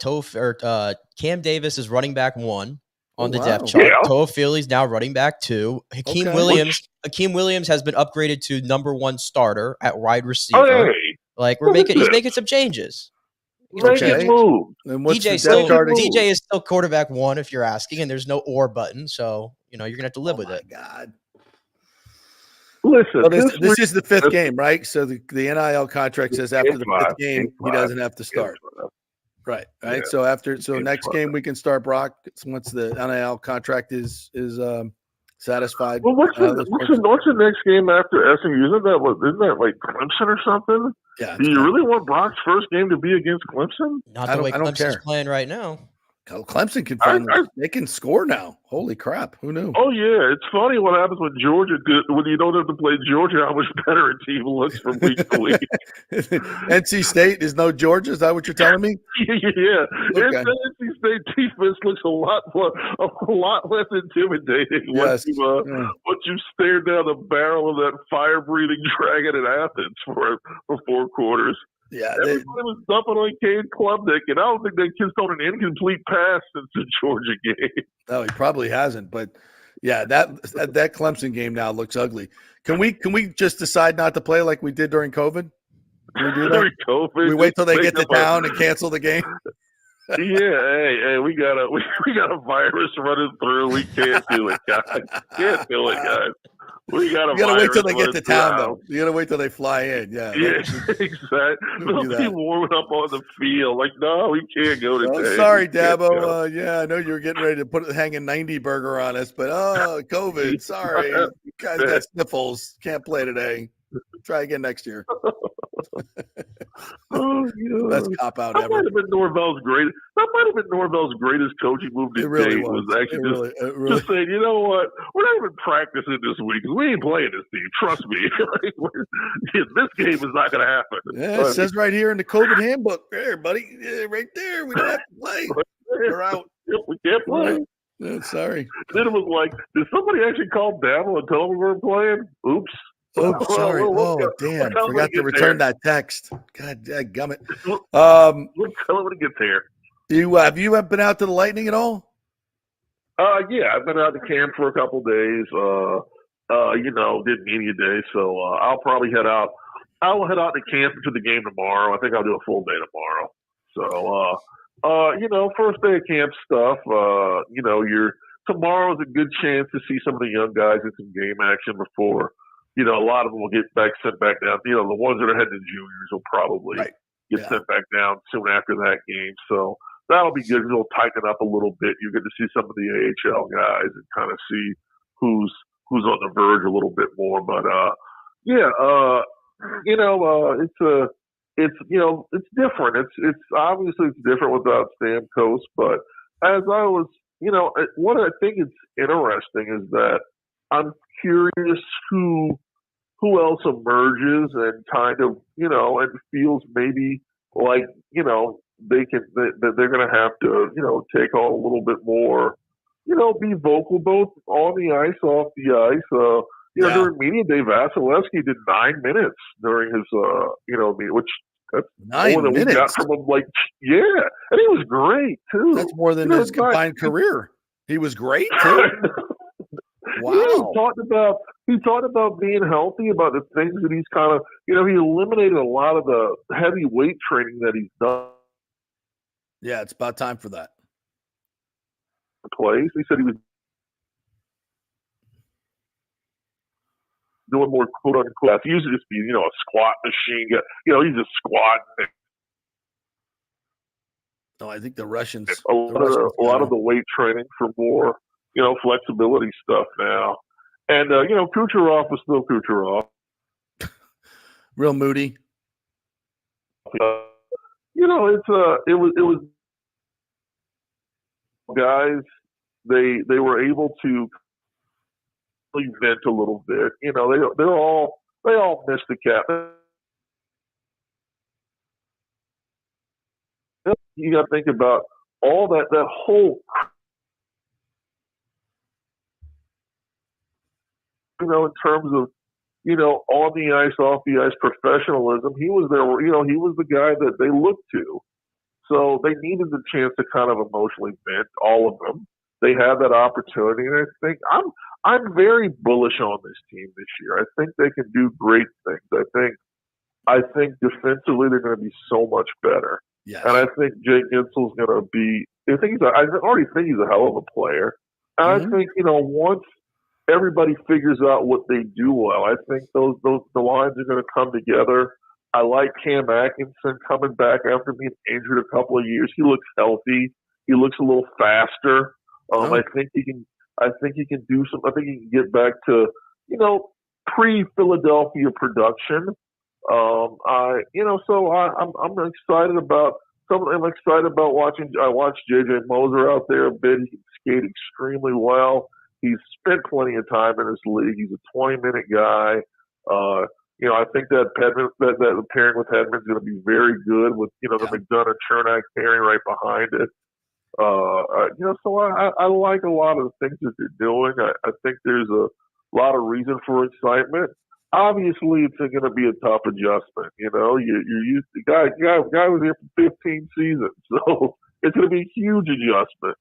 But the team that they have out there is going to be very good. I think. And I hope everybody deserves a time to kind of get past the Stamkos what happened with Stamkos. But I think over a period, when I look at the teams in the Eastern Conference and I say, well, who are the top 6 teams? I have the Lightning in that top 6 group, along with the Rangers, and I still think the Hurricanes will be there. Obviously, the Florida Panthers. Obviously, I think the Maple Leafs, even if they're a bottom 6 team in the playoffs, are going to be they're going to be top 6 during the season. Shut up. So it's just now the Atlantic Division is a little tougher. Ottawa's gotten a little better. Detroit's gotten a little better. And it's little things that happen during the course of an off season. It's like, the situation in Boston. Well, they don't have the 2 goalies anymore. One of them went to Ottawa. That makes Ottawa a much tougher team. Mm-hmm. That means that instead of facing that Swayman and I got to keep the other guy's name right now at the top of my head, Swayman Olmark platoon only 4 times a year. Now you're probably facing them 7 or 8 times a year. So things get a little tougher, within the division. But I think this team is well equipped for it. No, I'm really anxious to see how they play together and defensively, and I think they're going to get better as the year goes on. If they stay healthy. Yeah, I agree. Yeah, and we'll see what the power play may take a little step back, but you'll be so much better 5-on-5 that you should win more games. And I put a lot of faith in Coop. He knows what he's doing. He's been at this a long time. Yeah, this is a long time, but it's very good. I was there Friday night for the launch, and it was a really cool night. A lot of STMs there, probably 7,000-8,000, and they had a really nice program, and they brought Coop out to hand over the C jersey to Hedman, which was really, really cool. They did this great video, which I'm sure you'll see for the opener on the history of the captaincy for the Lightning, and it was really, really well done, like all the videos. Yeah, I saw it. That was really well done. credit to that whole group, Gabe Marte and that crew that does all those They do videos. an unbelievable job. They do an amazing job time and time again. Coop got a great ovation. Coop got a great ovation, and then they brought Hetty out, and Hetty's a man. He speaks, but he's just very understated. He's just a very understated guy. But he's the guy. He was a unanimous choice. He's your captain, and he'll do a great job. And I just think this is absolutely. I think short of a complete rebuild, right? You needed to just change things. Things were just getting kind of stale.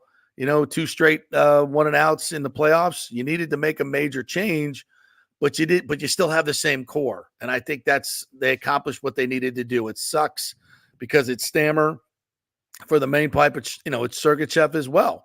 And what you got back for Sergachev, I think, is phenomenal. And maybe Geeky can be a surprise this year and give you 20 goals. Who knows? Who knows who that guy's going to be? But I'm really interested to see how they play together. And I think with this core, they're still just going to be really, really good. So we'll see.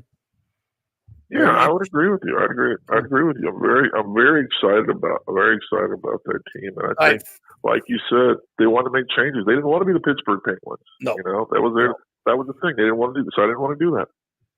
So we shall see. All right, Corey, thanks, buddy. You can follow him on the X Machine at Corey Long, CoreyLong. Always a great follow, and always great to chat with you, my friend. Thanks, pal. Great to chat with you. Have a wonderful week, my brother. All right, I'll see you soon. I'll see you on Sunday. Yeah, my nose got a dub. I'm going to have a great absolutely. Week. Great effing week looking at the death chart with a DJ at the top. Bye-bye. Stop it. All right, we'll take a break. We'll come back and we'll do a little bit around the NFL. Some crazy stuff happening yesterday. Interesting game last night. The Falcons lose. That was good. The Saints lost at the wire. Both teams losing at the wire, so that's good for your Buccaneers. And we may even talk a little baseball for Nick. So quick break. We are brought to you by the great folks at the Geddes Gordon Group. Hey, interest rates are coming down. You know what that means.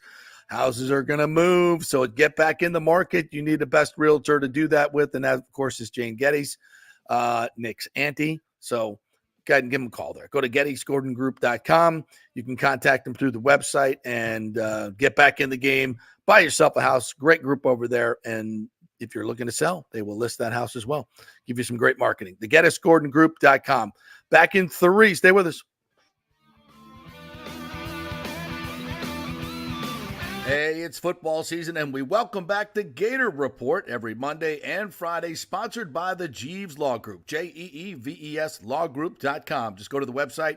You can contact them through there. Scott Jeeves is a tremendous, aggressive attorney and a big Gator fan, so we appreciate him supporting this show and, of course, your Florida Gators. They are local, they are trusted, and they get results. Whether it's personal injury or anything else, any law matter at all, it's the Jeeves Law Group, Jeeves lawgroup.com. Give them a call. Tell them JP sent you. All right, this is for all you guys who don't want to go to the gym and do 5,000 crunches. At Bay Area Modern Medical Center, you can get on the new True Body machine where you can reduce fat and tone up your muscle. It's like doing 54,000 crunches in just 15 minutes.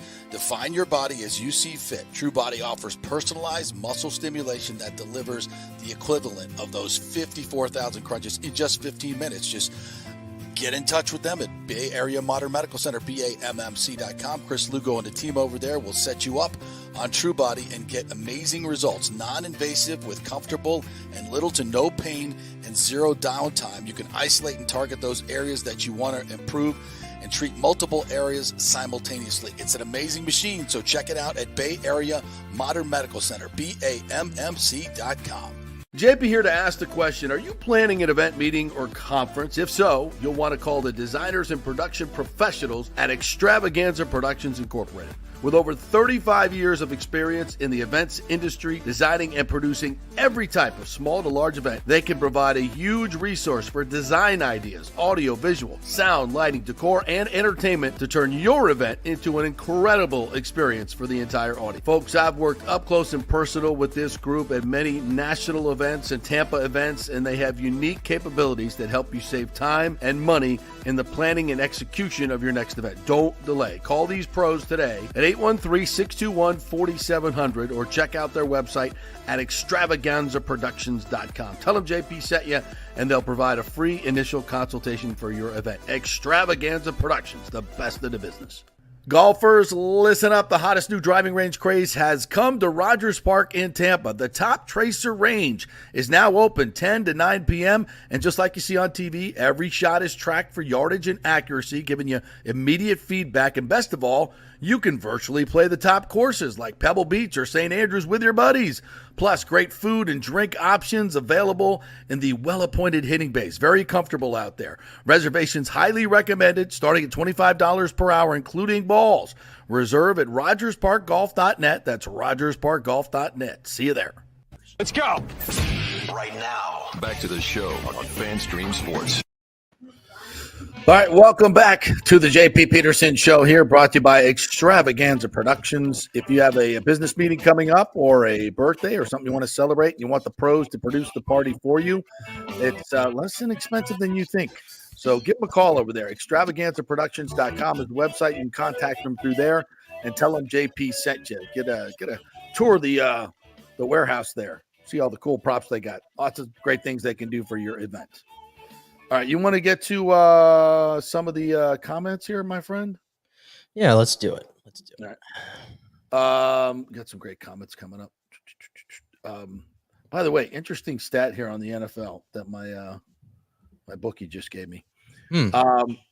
He said I was shocked that anyone beat the NFL the last 2 weeks. Saw a great stat. Dogs of 5.5 or more. 5.5 or more. 13-2.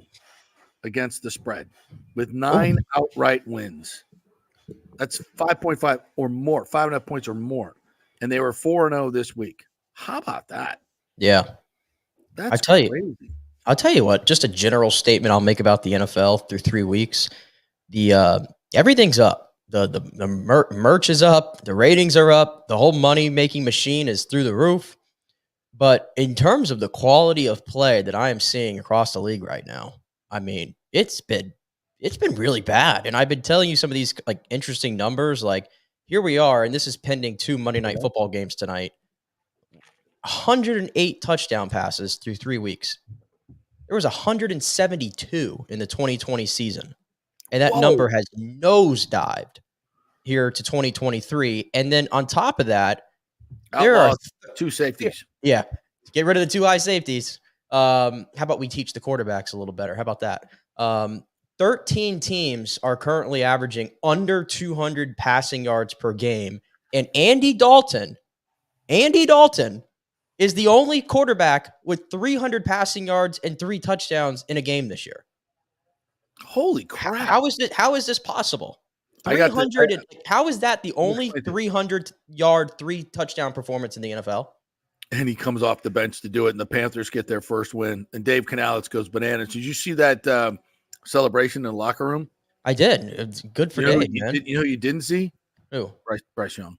Well, I mean. Can you imagine how bad he feels? Your team, you're the worst team in football. They make a quarterback change, and you go out and just score what? What did they score? 33 points? Yeah, and by the way, did you see the dimes he was throwing? No, it wasn't even like a meme anymore. People were like, "Oh, Andy Dalton is playing great." No, Andy Dalton had the best game any quarterback has played all year. The Red Rocket was on fire. He was on fire. And I'm just going to point out for all the people, and I'm not saying the Panthers are absolved from blame in that whole Bryce Young situation because they're not. But I'm just going to point it out that Andy Dalton has started 2 games for the Panthers in the last 2 years. 680 passing yards, 5 touchdowns, no picks. I'm just saying it. Like, I've watched Bryce Young with my own eyes. I can tell you that he is legitimately one, and I say this with respect, but it's going to sound really bad. I think he might be Jamarcus Russell territory. Oh, my God, yeah. In terms of many number one. I mean, he's literally right there. His numbers are worse than Jamarcus Russell's, and he looked worse this year. I never saw it in him as a pro quarterback. He's just too freaking small. He's too small, JP, and the problem is he has no superpower to override it. Right, exactly. Drew Brees had a superpower. Russell Wilson had a superpower. Like all the smaller quarterbacks that have had success in this league had some sort of superpower. Bryce Young doesn't have any, like, it sounds so harsh, but like I just see a mediocre arm talent and a guy who's small who can't move and has bad footwork. Yeah, and mentally he's shot. And they gave up so much to get him. And here's the thing, if there's one quarterback on the board and you're desperate for a quarterback and you give up a lot, but there was multiple quarterbacks on the board that were arguably better. So why do you give up the only quarterback one dude? The only quarterback in that class that looks like obviously it's CJ Stroud, and he had his worst game maybe as a pro yesterday. But like Anthony Richardson, I mean, he's a train wreck from one play to the next. Will Levis is teetering on being unplayable. And honestly, Anthony Richardson with 6 interceptions and Joe Flacco's sitting behind him. I'm not opposed if you're the Colts. Like, hey, let's sit AR down a little bit and have Joe Flacco play. Because like we're playing these rookies like just right away nowadays. And how many of them are actually playing well? Here's the problem. Here's the problem with the NFL now. And this is not something that's an easy fix. So you've kind of migrated the rules towards the offense, right? And now you've got, and in college football obviously has all these RPO quarterbacks that are running the show. So they're not training up drop back quarterbacks anymore for this league. And now all the defensive coordinators have figured it out. This is how you defense the RPOs. Yeah. And so and the way that you do it really is you play 2 high safeties, you keep them in front of you, and you wait till these quarterbacks that aren't great quarterbacks make a mistake. See, but that's my thing. Everybody's putting it on, and I said it too, like the defenses are fighting back, and that's sort of a cycle. But it's honestly easier for the defenses to fight back right now because I just don't think all these quarterbacks across the league are really young. They're limited. They have great traits and everything, but where they're so deficient as opposed to the generation before them is pre-snap. Like I'm watching clips. I watched some clips yesterday that came across my Twitter feed, and Tom Brady mid-play after he's already it was just from 2022 against the Ravens or whatever. And as he's faking the handoff to Leonard Fournette, he tells him, he goes, cover two. Like he's that far advanced in his head of what's going on and where he's going to go with the football. And I don't think the quarterbacks that you're seeing right now, outside of a few, and that's why I told you, I love watching Aaron Rodgers do his thing. I love watching Matt Stafford because they don't seem to, and maybe Rodgers, he's a little bit more limited with what he does with the football sometimes. But like you look at Matt Stafford yesterday playing with nobody, no offensive line against a damn good football team. And I'm sure he was getting a lot of too high looks, but he don't give a damn. You got to attack it. He knows how to beat it. Brady was doing it at 43, 44 years old, better than anybody in the league. Yeah. So this whole thing about, you can't beat 2 man. No, yes, of course you can. You can, but since the 1970s. Yeah, but you have to be able to, first of all, have a great arm and be great. A lot of these guys that are getting drafted, like Bryce Young, don't have great arms. They've just ran around a lot, and Caleb Williams has a great arm. But his entire repertoire is about breaking out of the pocket and it worked for him a little bit yesterday, I will say. Yeah. He had some of those classic where he rolls out and throws those those throws where he's like 1 foot off the ground. Of course you're going to get games like that, but most of the time you're not. Yeah. And these defensive coordinators and the better defenses know how to. So now what do you do? Like, how does the league adjust? Do we make more rules? Now we're going to have 10 on defense? No, we don't need rules. We don't need to use the Mel Kiper suggestion of, the safety's got to be pushed up more. Like, that's ridiculous. And to me, these quarterbacks need to figure it out. You don't have to have high scoring games for games to be interesting. No, football is not about just throwing the ball. No, I love the run game. I like, when you watch like that Bucky Irving play, I was watching it and they replaying it this morning, looking at it from the 22. I mean, it's so perfectly blocked. It's so perfectly blocked. The timing of the blocks, the timing of everything. And he makes a great cut and he's out the gate. It's just like, that is pure symphony watching that happen. And so it's not like the running game is not boring to me. I mean, if you're handing it up the middle into a cloud in your 2 yards, that's boring. It doesn't have to be. You cannot look me in the eye and tell me you were bored watching the Baltimore Ravens control the line of scrimmage and Derrick Henry, who's a freaking hoss back there at 30 years old, putting $250,000, by the way, into his body maintenance every year. He's a freaking freak. I mean, how is that boring to you? The Ravens threw 15 times in that football game, and they just shoved it down the Cowboys' throat the entire game. Loved it. And that's so it doesn't have to be this ridiculous, 45-41 game to be entertaining. Not for me. So I hope the NFL doesn't do stupid stuff to try to get offenses back into it. No. The coaches will adjust. It goes back and forth. Right now, we're in probably in a bit of a defensive mode, but the coaches will adjust to it. But I go back to what Tom Brady said in the offseason, how we've dumbed it down for the quarterback so much. And the development of these QBs is just all over the map right now. You see too many of them are playing. I think the Patriots are doing a smart thing by not playing Drake May, number one, because he would get killed. You saw he got one series the other day and he got killed. Yep. So there's no need to rush him. There's no need to do it. I mean, you're throwing these guys into the fire. Caleb will not last the season. Trust me. He will not last the season. He will be hurt. It's too reckless. Yeah. And that's not going to work. All right. So last night you watched the Falcons Chiefs game. Of course I did. I mean, and Mahomes said it after the game. It was like, we're not playing that well. They're still they're 3-0. They're 3-0. There was a defensive pass interference on Kyle Pitts on my fantasy team, by the way. Needed that touchdown. Smoltz is kicking my ass again this week. I got Jamar Chase going tonight, trying to salvage anything, but I think I'm like 40 points behind. And I was set up to win. Like I was projected to win. But every time I play Smoltz, he kicks my ass. It's ridiculous. And I had Saquon Barkley, but I also had Baker Mayfield. Ooh. And he scored me 10 points. Yeah, that was his QBR yesterday. Yeah. Right. So the Falcons, Kyle Pitts has probably going to be the game-winning touchdown. They don't call it against. They don't call it. It just never happens. It's. I'm telling you, if you were putting a case together that the NFL favors the Chiefs, I mean, you got a lot to point to. Oh my God! I mean, what's the difference between that and the play the week before that was called on Cincinnati? What's the difference? They're both PI. No question about it. You grab Kyle Pitts' arms before the ball gets there. He's got no chance to catch the ball. It's just the way it is. It's crazy. And then week one, of course, it's like, I mean, the guy who was painting the back of the end zone could have drawn a squiggly line by accident, and all of a sudden Isaiah Likely can't get his foot in. Like it's just it's crazy. Like, I mean, this is part of football. Like good teams sometimes just get the breaks, but it's amazing. The Chiefs have played probably their C game offensively for 3 weeks, and they're 3-0. Yeah. And Travis Kelce has 8 catches for 69 yards in 3 games. He's gonna get dropped like a hot dog. I don't know what's going on. Playing like this, Taylor not putting up with that.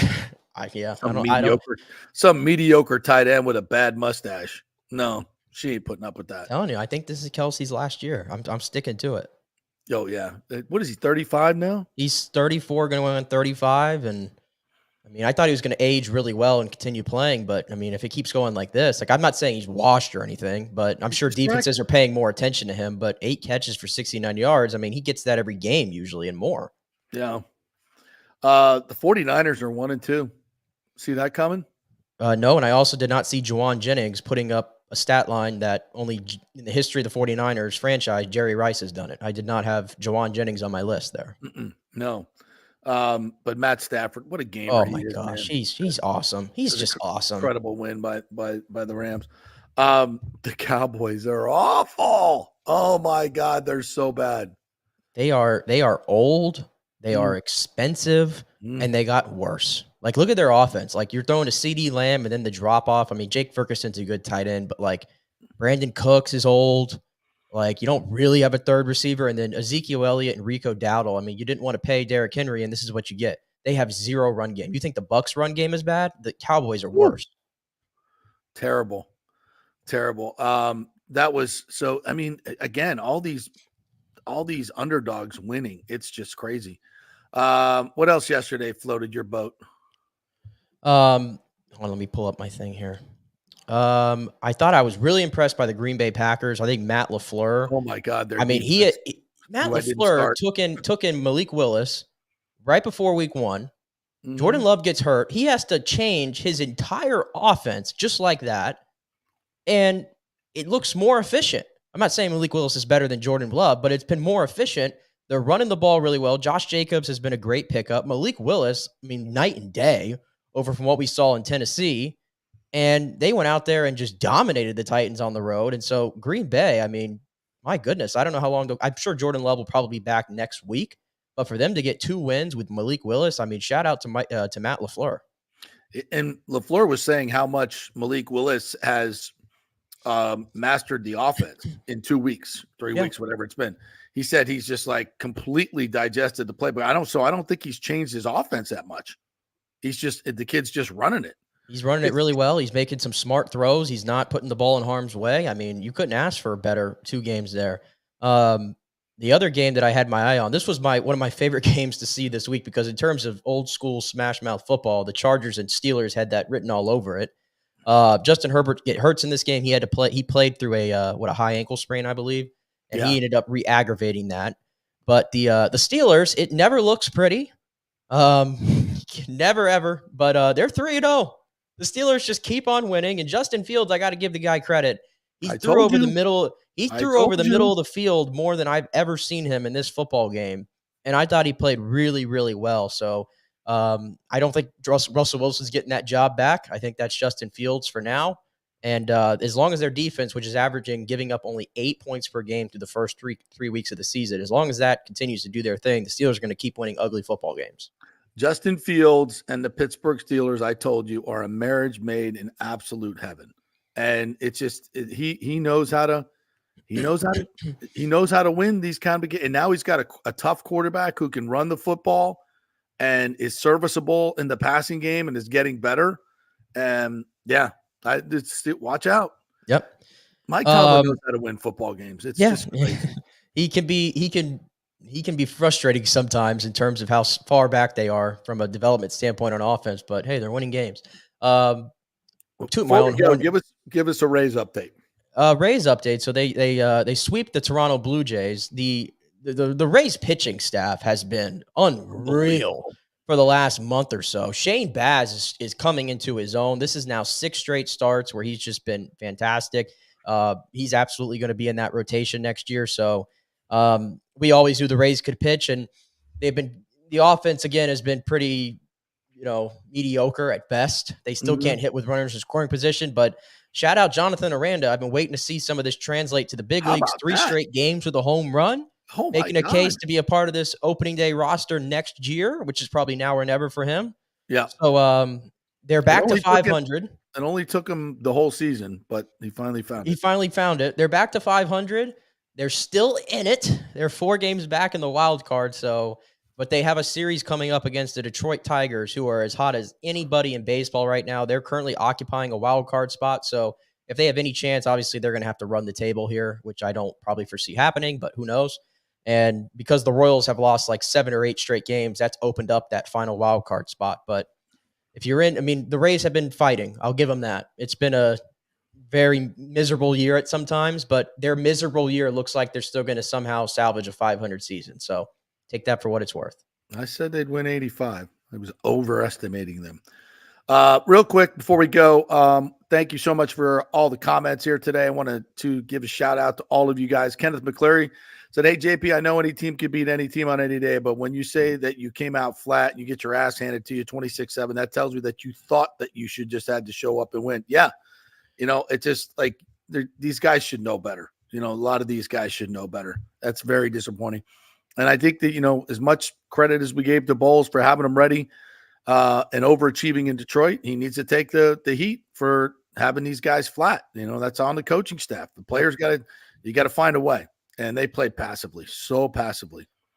Mike LaRue says O-line wasn't great, but Baker has to throw the ball away. He took too many sacks. Sacks are drive killers. You could be in second and 17, third and 13 and expect to convert first downs. Absolutely. 100%. Yeah.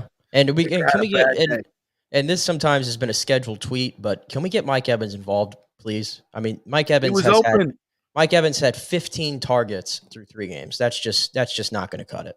No, that's terrible. And Baker, that's on him because he was open a few times. Rick says Bucks should be well rested since USF played for them yesterday. Yuck, neither quarterback played well. Yeah, it was a bad week at Raymond James Stadium. Bad 24 hours. Not good. Michael says Sean Payton can beat the Todd Bowles with any quarterback. That's right, and he has. Nathan Elliott reminds us, yep, it was a trap game. You may be right. James says, many said we'd be okay with Vita, Cansey, Winfield, and Gedeke out. At some point, it affects you. Bowles coach soft because of the injuries on D. Bowles should have blitzed all day, but no soft coaching. Totally agree on that one. Totally agree. Nathan says Justin Schooley has to be replaced. Barton has to improve quickly. Cody is not good enough to help Barton or Schooley yet. Got to get Luke back. I think Cody was the weak link yesterday. To me, by looking at the tape, he was they put a lot of faith in him to improve, but I don't see anything right now. Yeezy says if Liam doesn't get Mike to 1K, he can walk the plank. Oh, he's on pace for 680 yards right now. Oh my God. You do not want to be the first OC to do that. No. Anybody else in here? Thank you, James, for all the comments. We appreciate you, buddy. Christopher Cole, too many missed tackles yesterday. You got that right. Yeah. Yeah, I did want to. Michael LaRue said Bucks beat themselves, but the officiating was horrible. They missed 3 calls on the ball. Oh yeah, the Graham Barton false start at the 1 yard line. I'm still. Graham told me, I asked him about it. He said because he picked up the ball and the nose of the ball was over the goal line. I'm here to tell you that I watched the replay over and over and over, and I didn't see anything. No, when they pick up the ball. Right. It's like they always do when they move it. You have to move it a little bit. It's not going to be in the same exact spot it's just part of but if you do it on the goal line and you put the nose of the ball over the goal line, that's the penalty. Well, even the play before I've never heard before in my life. Never heard that before, but even the play before that, Rachaad White scored. And I know there was under 2 minutes, so there's nothing Bowles could do. How in the world does that not go to a booth review? No question. There was no question. He fell right on the line with the ball. Yeah, NFL officiating continues to be an enigma every week. Brutal. And RJ Martin says, I blame the whole team. The team looks severely unprepared for a Denver team that they thought would be a pushover. I think the coaching staff did a horrible job riding their high from a 2-0 start. And it's like, the walkthrough Thursdays, and it's just, you're trying to rest your team, but what you're doing is you're resting their minds. I don't know. I mean, you could say that maybe it was such an emotional win the week before, and obviously you had some guys who maybe were playing well above their heads, and we should have seen it coming that it was a little come back down to earth thing. Like maybe if they too, though, I think the injuries were big, but maybe if this was flip flopped and they were playing Philly right after, maybe you would have saw more of a sense of urgency. I don't know, but end of the day, you can't get your ass kicked like that. Nope. You lost the game you should have won, and that means the Detroit game meant nothing, which sucks. You're 2-1. Could be 1-2. I know, but still. All right. Great job, Nick. Appreciate you. Thank you, all of our commenters. Really appreciate you guys. Don't forget to tell everybody about the show. And don't forget, it's always a podcast as well. You can listen to us anytime. You can fast forward, do whatever you want with that button. YouTube, and of course, always on X and Facebook as well. And please go like my new Twitter at JP Peterson Show. All right, my cranky day is over. Was it too bad, Nick? No. You were far more cranky last Monday when you were dropping F-bombs on Florida State. So a little bit of an improvement, I'd say. Yeah. All right. Thank you all for joining us. We'll see you tomorrow. Scott Reynolds, TJ Reeves will be joining us tomorrow. Have a great day, everybody.